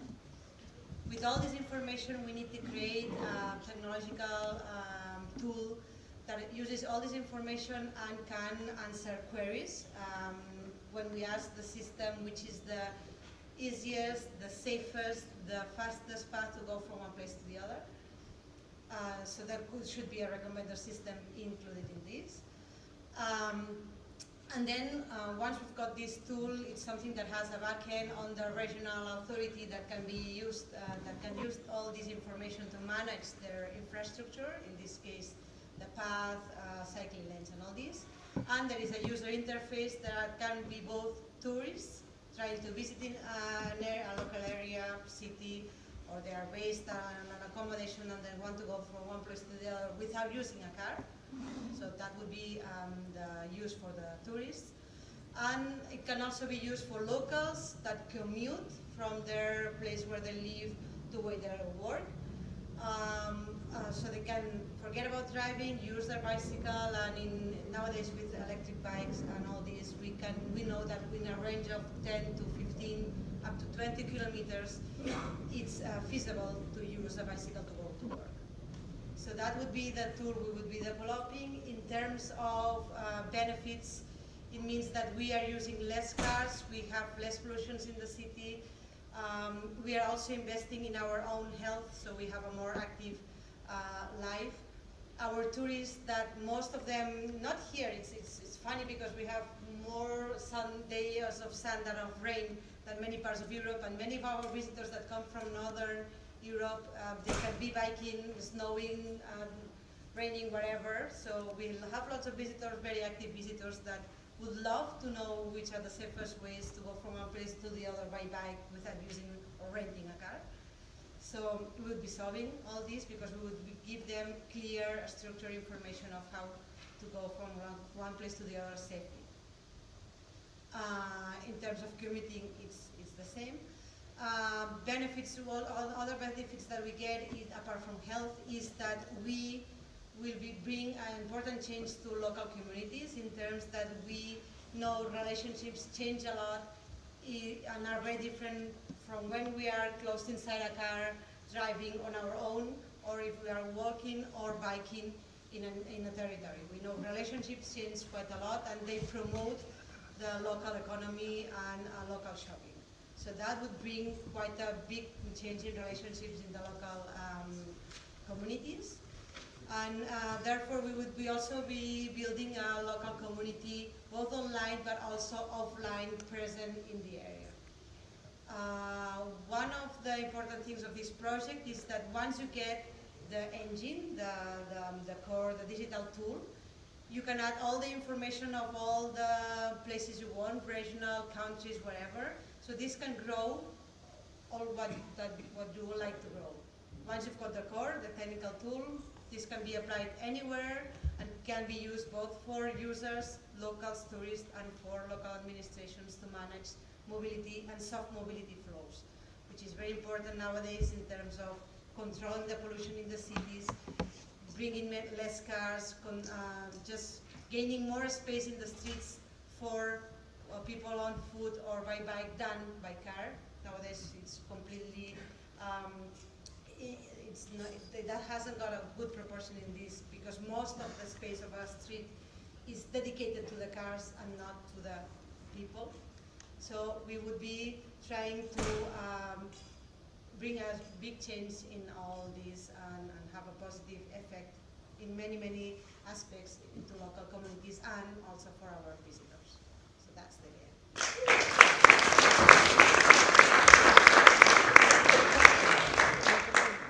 So as our teams concluded their presentations, it's time for the jury members to deliberate and to speak their verdict. Because this process will take some time, I also would like to express my sincere gratitude to everyone here and also the active enthusiasm, now yes, for your participation. Team 6 had it perfectly nailed it. So thanks a lot. To close the event and also to give them some time, I have a surprise for you all. We have the immense privilege today to have here with us Andreu Tubella, the digital director of PortAventura, who is gonna pop up some closing remarks. I don't know about you, but in this case, I'm excited. So Andreu, please come here to share your reflections.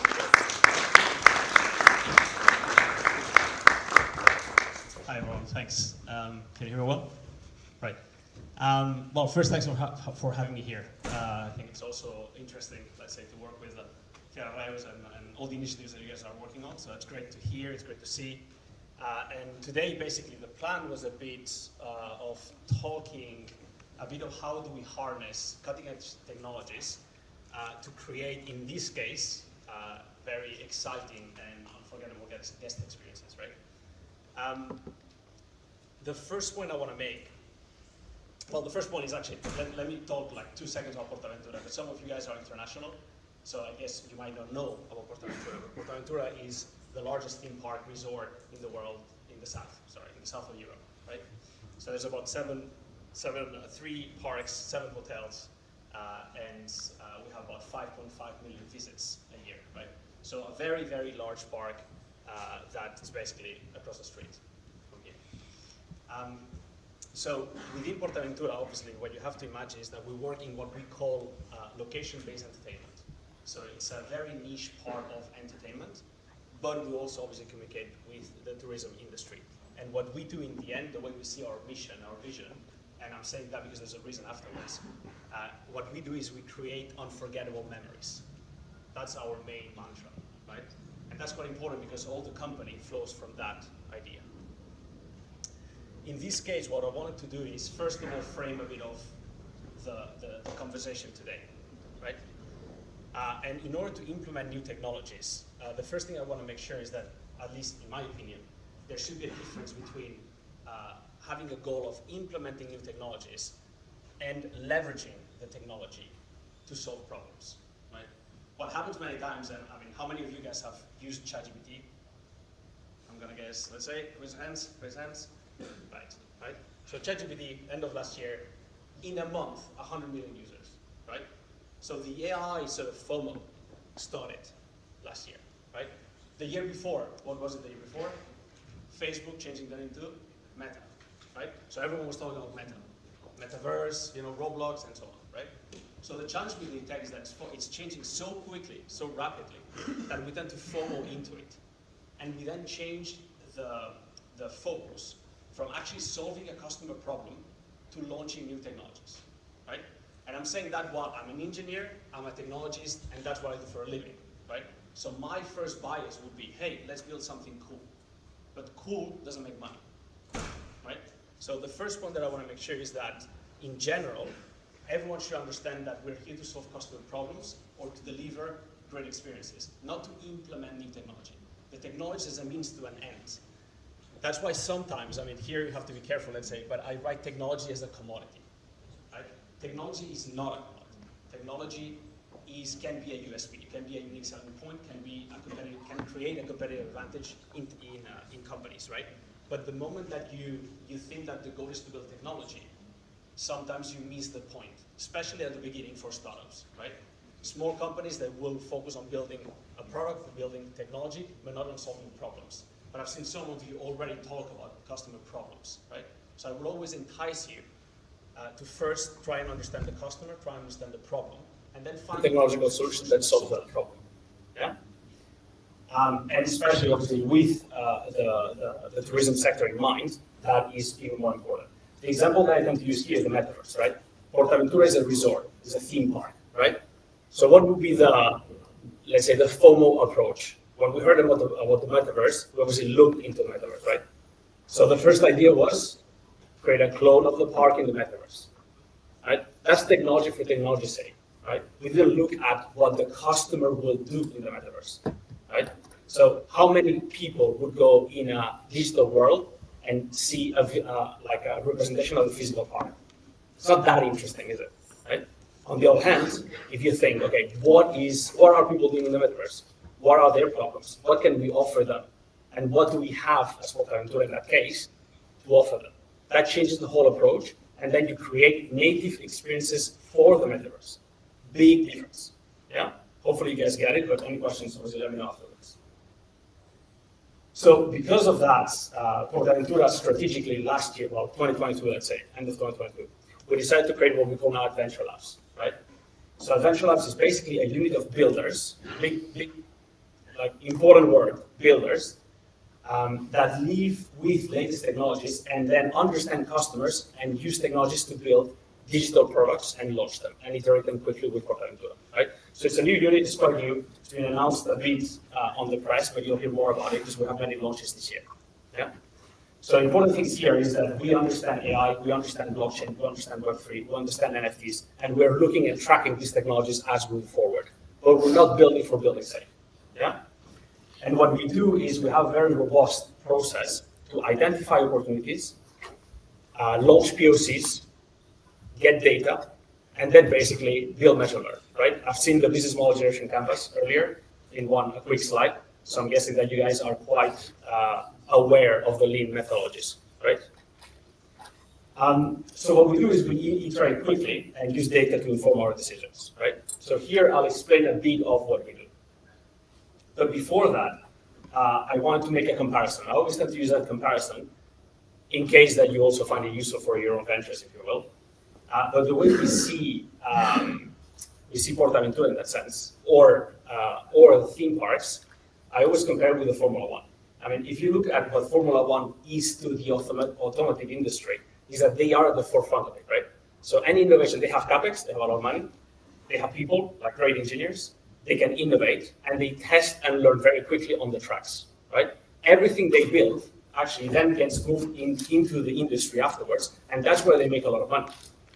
Yeah.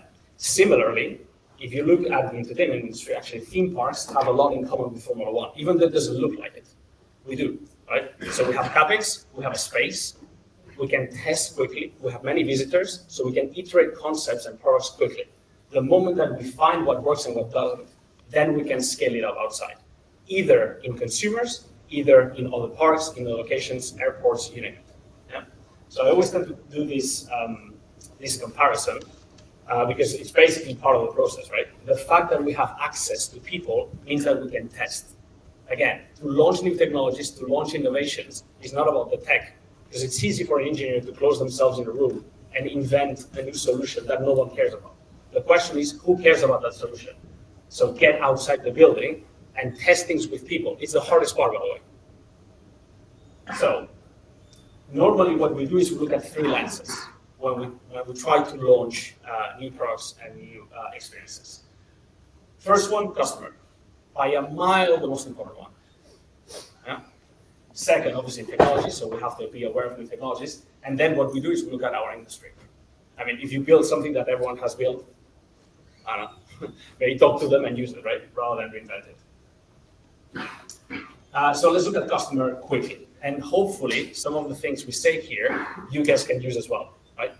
So what do we know? First and foremost, we know that now 30% of customers are Gen Zs and Gen Alphas, right? So post 1997, I mean, you guys are, right? That is a big change. Gen Zs and Gen Alphas, they don't value goods. They don't value a car. They value an experience, right? TikTok, Instagram, yeah, social networks. Big change in consumer behavior, right? Before people would want to buy, I don't know, a souvenir, if you like. Now they prefer to buy an experience, to buy a new memory for them. Yeah. But when they buy a new memory, what we've seen is that 80% of these customers are more likely to buy from a company that personalizes their experiences. Yeah. So if you can offer in the park or anywhere for that matter, something for the person, they will buy a lot more. So customization of experiences is a trend, a global trend, that is coming and is going to stay for a long time, right? So what we see is customers don't want to have the same experience than others and don't want to have the same experience today than tomorrow, right? And all this is an extension of what gaming and what technologies, obviously, all the social networks are creating, right? Because everyone is the fact that everyone shares what they do every day. So the volume that people expect from their lives is fundamentally more because they compare themselves to the others, right? So that's a big challenge for the entertainment industry, but for the tourism industry as well. Once you've done personalization, though, they want more. They want to participate in the story. So they want to be part of what you offer them. It's not just Web 1, right? Web 1, 2, 3, right? One was I communicate, second was I engage, third is I own. So it's the same principle. Right now, they want to be Web 2 enabled. They want to create, they want to be part of it. And obviously the creative part is the following one, right? So they want to not only enjoy it, not only be part of it, but they want to define it themselves so that they can sell it to others, so that others can enjoy their creations. The creator economy is very, very big. Yeah? So I'm giving you guys like global trends. But obviously, in our case, in the parks case, they come with as families, right? So they don't want to be isolated in a phone. They want to be part of, an area, a location, and friends and families. The last bit, positive impact for our actions, is also very important. So now we see that 40% of the new employees, to some extent, they will consider ESG as a parameter when they choose the company they want to work for. That means that people care a lot more about the environment, which is great. But not only they care, it's that they choose products, they choose companies that care about the environment. So we have to be very aware of it and obviously provide it to the customers. Let's talk quickly about text. So here you'll have the usual subjects, metaverse, sensorial. So all these are technologies we track, right? I want to maybe have a quick deep dive on, a few comments on generative AI, mixed reality, and Web3, because these are three that are coming very, very rapidly, obviously. So Gen AI, so this is a big transformation, obviously. ChatGPT leading the way, but Claude, Anthropic, many of them coming the same way. It's the first time in history that we have scalable content. Right? That concept is very, very important to us, and I think to everyone should, right? Because it's the first time that we can create new images, new videos, new sound at scale. Right? So how will these transform our industries is what we should be all wondering, right?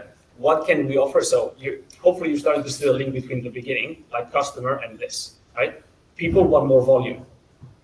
People want more experiences. They want more customization.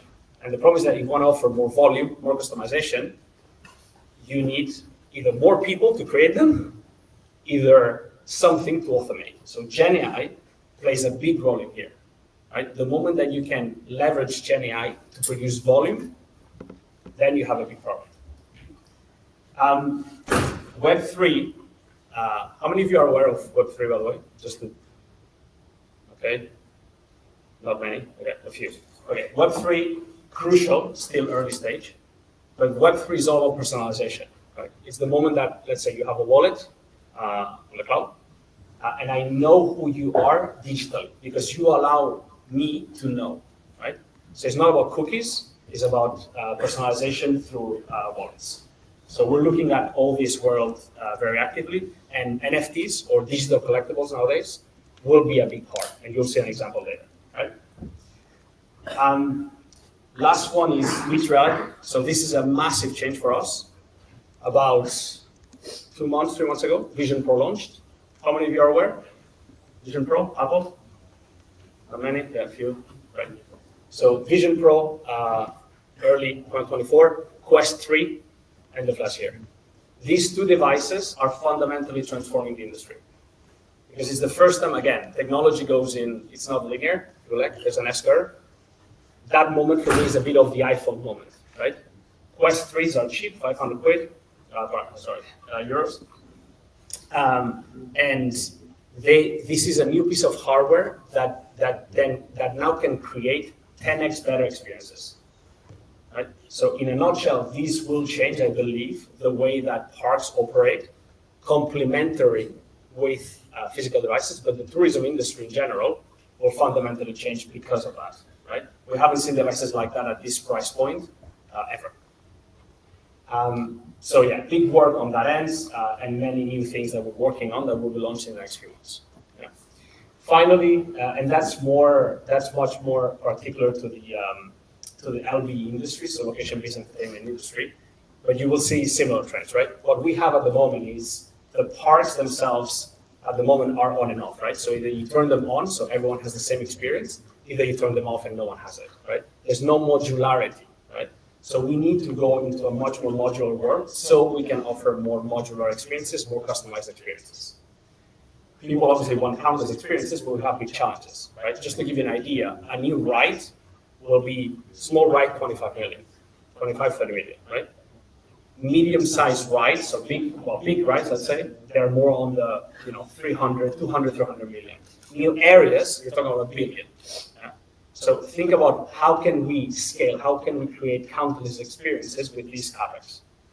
CapEx is capital expenditure, for those who don't know, right? So money. So this is a big challenge that we have at the moment. Obviously, if you look at digital experiences, so virtual reality, mixed reality, they are a lot cheaper. Right? You're talking 200, 500K to create one experience, right? So 10x lower. So that's a big solution for countless experiences. However, an attraction will have a throughput of about 1,000 people an hour. So that's big volume of people that can go through the program. But a virtual experience one will have a throughput of 16. So as always, there's not one solution fits all, right? So the question is, between these two trends, so countless experiences and higher throughput, how do you make digital experiences have higher throughput so that they can compete on a throughput level with, obviously, the larger attractions, but not on a CapEx level? That's, hopefully you guys follow, it's a bit maybe industry-based, but you see how we think, okay? And then there's a lot more trends to optimize what the industry is. So in a nutshell, what we'll have endless collaborative, immersive environments in the future, especially for parks, right? But how do we go along building, right? So these are the identification of the trends. That's sort of at a very high level, that's how we do it. So you can apply a similar thinking to your startups, or to your projects, or to your life, something like that. Then we conclude what the direction is from a trend standpoint, and then what do? We map it out, right? So it's a simplistic model, right? But this is for me really almost the start of everything. So we need to map the customer journey at a very granular detail to understand their pains, their frictions, and then ideate to solve the problems, and then obviously provide the solution through tech, right? This is super high level, but normally we use Mirror, just to give you an example. We do interviews, we do hundreds of interviews with customers, 45 minutes each, and we have big Miro boards with all the insights of these customers. A lot of work behind it, right? All these insights then are clustered into ideas, into problems, into pains, and then what we do is we ideate on every single pain to create products and launch them and test them. Hopefully that makes sense. This is a very, very high level, right? So in that case, what I want to show you guys is just a few sort of ideas that we see for the future, so you have a taste of it, right? But this is, so you start with discovery, that's pre-coming to the park. Then you go to the park for transport, you visit the park, you stay overnight, and then you go back home. So a few examples how the new technologies will impact our parks at a 5 to 10 year range is, for instance, endless experience at the rides, right? So what we can do and what we're looking into using GenAI is, again, you go to Shambhala, you go to a roller coaster, if you will, right? Two people will have exactly the same experience, but how can we create a unique experience for the person at that moment compared to someone else that is sitting next to them, but also a different experience tomorrow for the same person, right? So 2 dimensions. So what we're looking at is mixed reality or augmented reality as a solution to it. So the same person could be in the same ride, seeing 2 different worlds, completely different worlds, right? So that fundamentally scales the park, scales an experience, right? And allows us to completely sell different products, right? So again, same asset, same CapEx, same cost, but with a digital layer on top, you then open the endless possibilities because you can explore it through MR. So you can imagine a kid and you can imagine an adult. Someone that likes, I don't know, more aggressive or more fearful experiences, some that like more cheerful experiences, right? Another example would be our hotels. We're looking at sensorial innovation, right? How many people would pay to be sleeping in a hotel and when you're sleeping, you feel a bit of cold in your feet,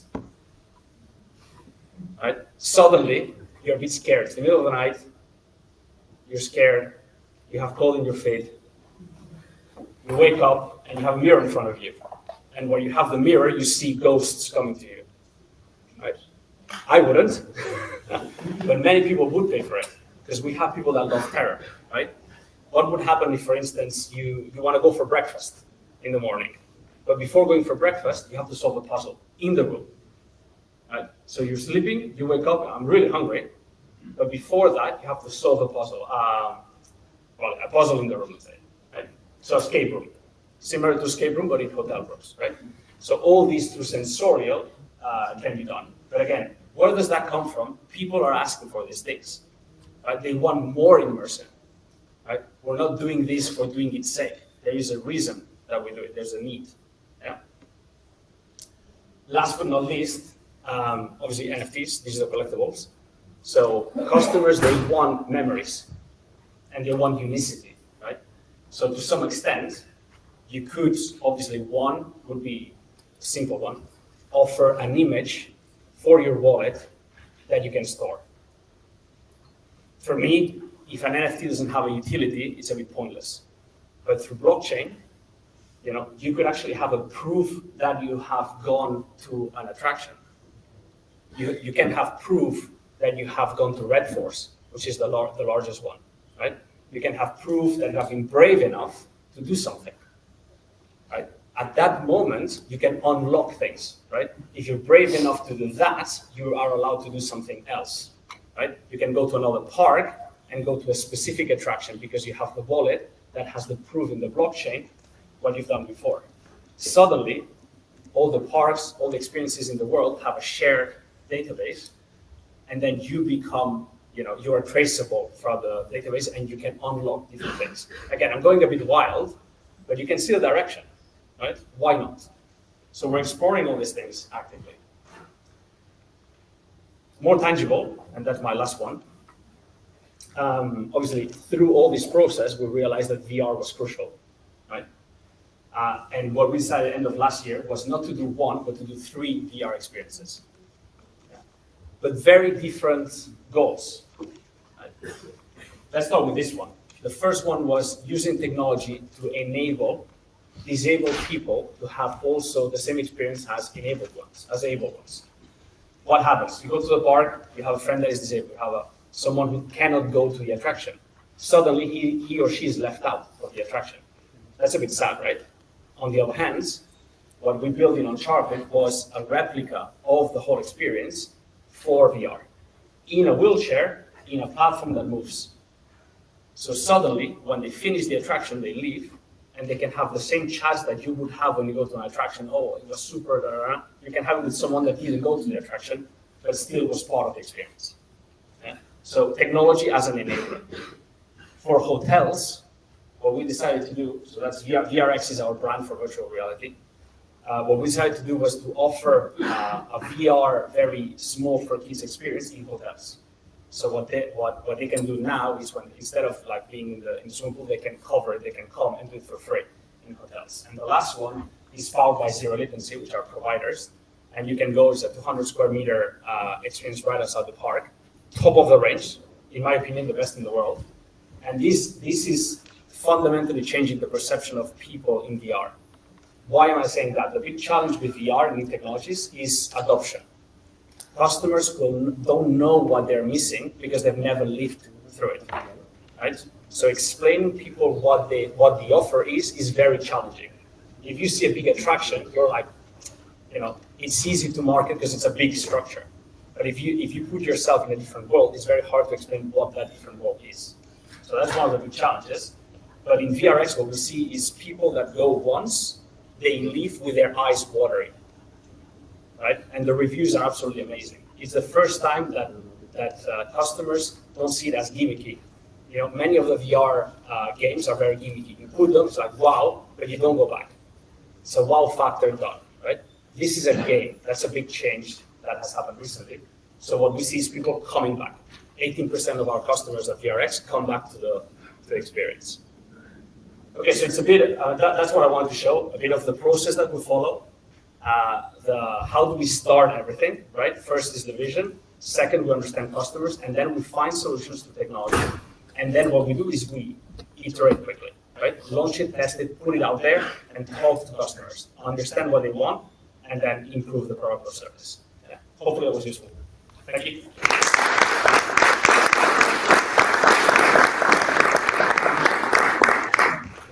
that was definitely impressive. I mean, super good keynote. Thank you. I have a lot of questions, but I don't know if the public has some too. So it's the time to ask them.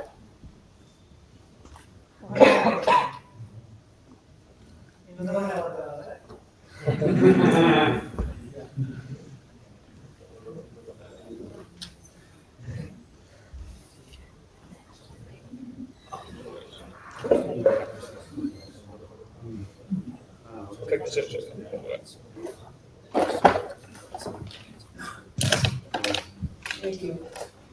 Some people say that the metaverse is a failed idea, but others consider that it is still a technology of a future beyond our future. So my question is, what the future of metaverse is beyond the actual conception we have about it? That's like a 3-hour conversation. So that's my opinion. It's not important in that sense. But in my opinion, we are already living it. The reality is that, like the vision of Ready Player One, right, or the book Ready Player One. It's that's the direction we're heading. But it's a bit of dystopian, right? I mean, the fact that you want to be isolated in a different world. The reality, though, is that it's coming step by step. And if you think about it, Ray-Ban with Meta, right? They have glasses, Google glasses. All these are experiences that go toward that direction. But it will take a long time until there's a moment in time that people realize that this is feasible, right? For me, one of the big changes, talking about the metaverse, is Vision Pro, right? So before Vision Pro, it was a gaming world. You would put on the glasses and you would go game, laser saber laser bar. Many games that you could play, right? The big difference is Vision Pro now is productivity. It's the first time that VR, AR is part of the productivity tool, right? So the adoption, not with $3,000, I mean, it costs 3,000 euros. The moment that they have, instead of Vision Pro, the Vision from Apple, it will be $1,000. That changes fundamentally the adoption level of VR, AR in the world. At that moment, then you have, I think, a metaverse for many more people starts to become available because they're already using it for productivity, right?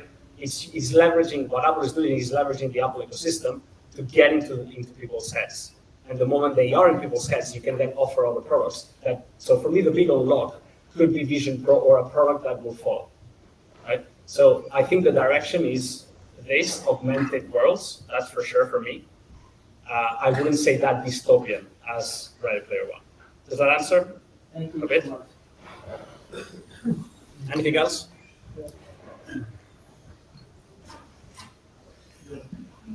Yeah.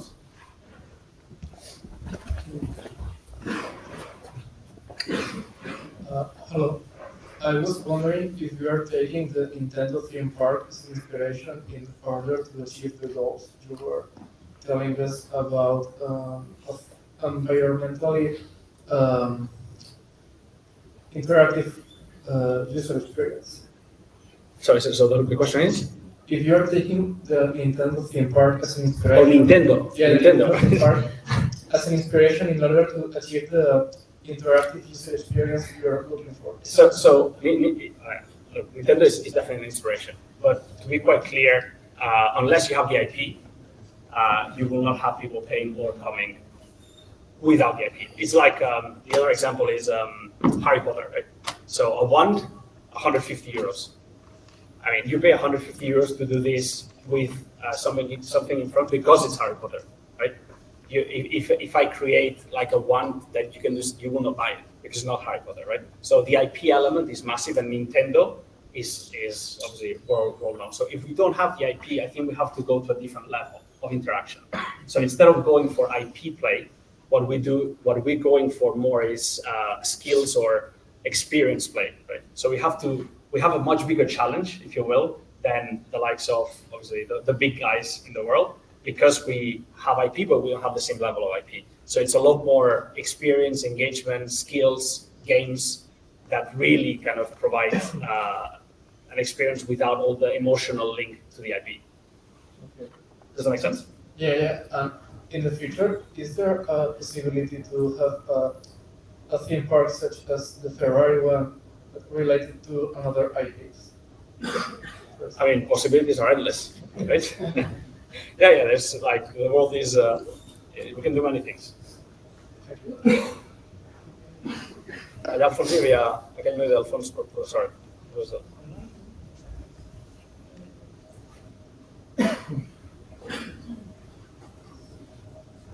You say that people doesn't buy souvenirs, and this on the future will be changed to budgets with blockchain or like that.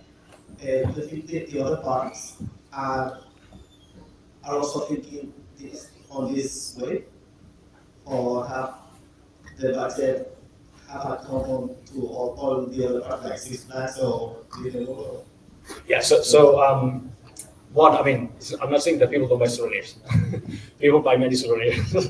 But what I'm saying is that new generations, they prefer to pay for experiences than physical objects.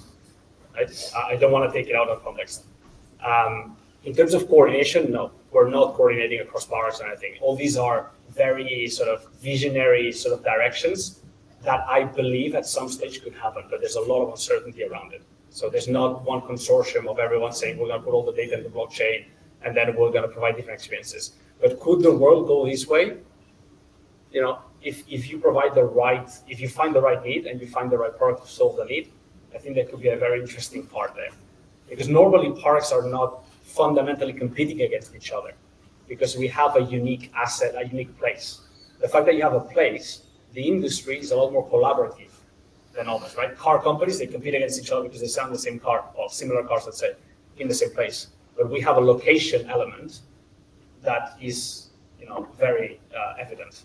So it's a lot more collaborative. That's why I think there could be something interesting there. Does that make sense? Very good. It was a really wonderful. I think we can figure out the mic. Yeah. Great. Thank you so much, Andrea. It was really inspiring, enlightening. Since many people are also listening and streaming this speech today, and we have partners from Greece, from Portugal, from Italy, and probably they don't know how powerful is Fortaleza for the region when it comes to tourism numbers. I tried to be a bit more controversial and polemic, if you allow me. And I'm thinking like what really sells in the industry. In the entertainment world, it's true that there's VR emerging big time, and a lot of people who look for like probably experiences that enhances their senses, look for the unexperienced, and we are trying always to innovate, yeah? But it's true that we live in a world where things are going to pot in many places of the world. Very a lot of turmoils.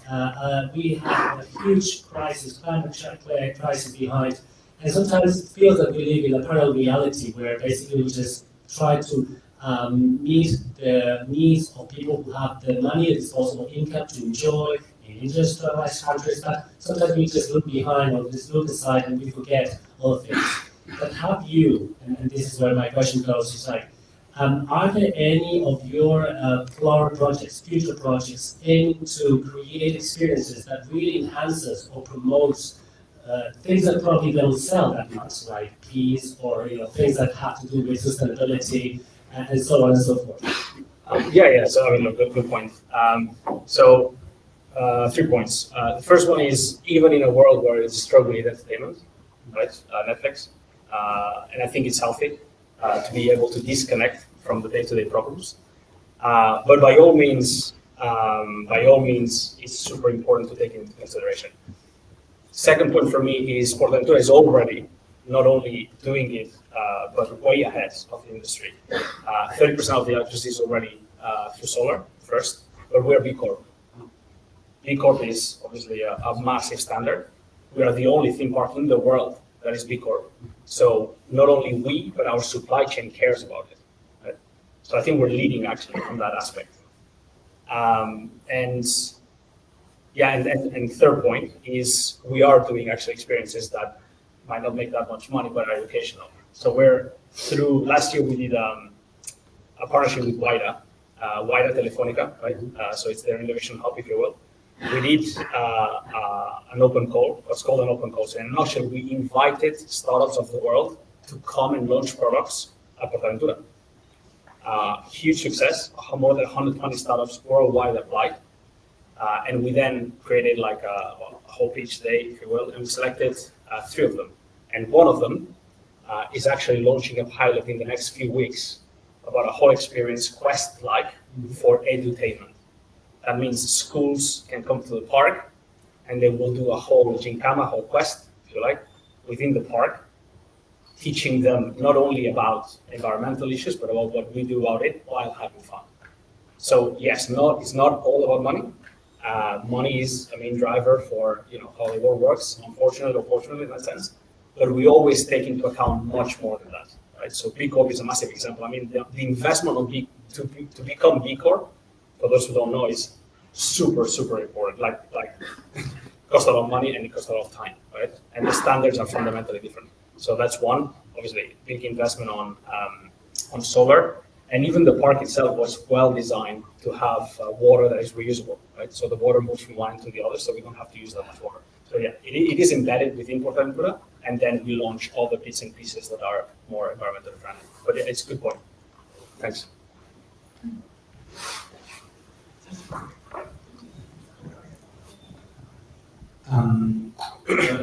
You talk about that one thing that the new generation like is the VR world. No?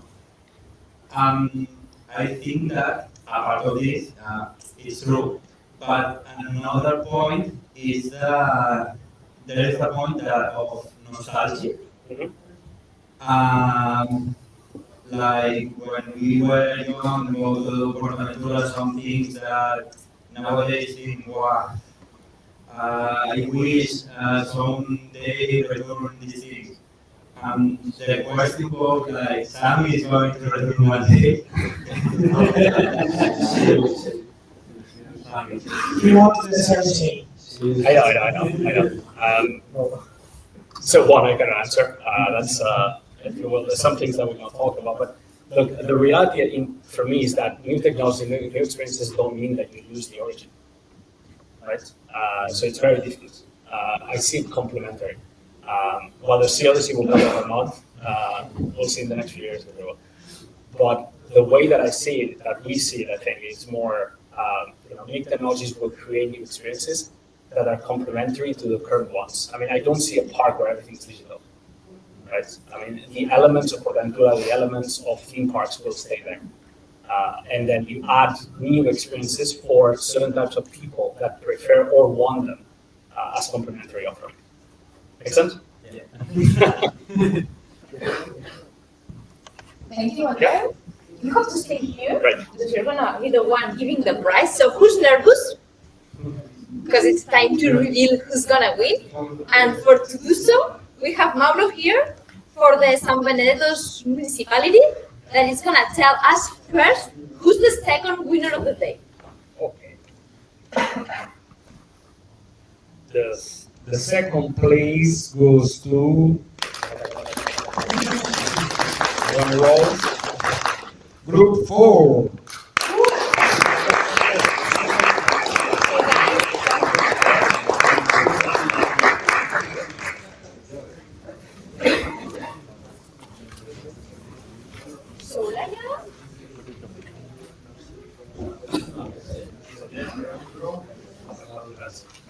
Now time to take a picture.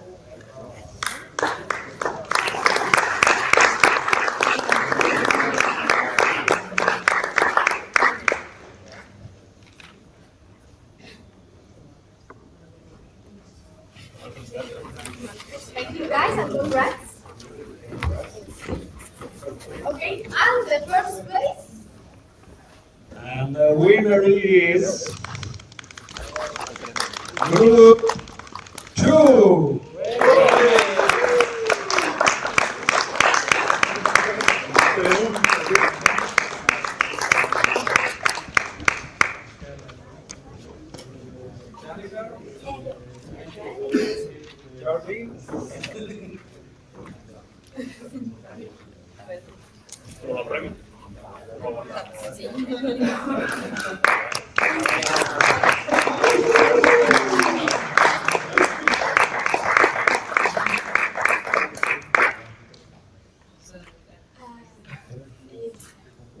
And thank you so much for this great experience. Thank you.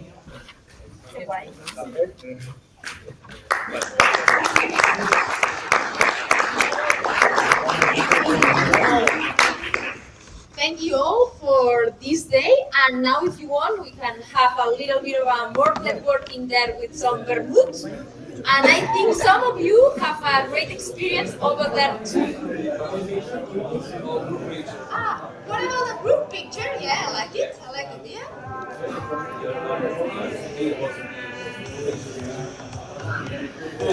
Group picture here.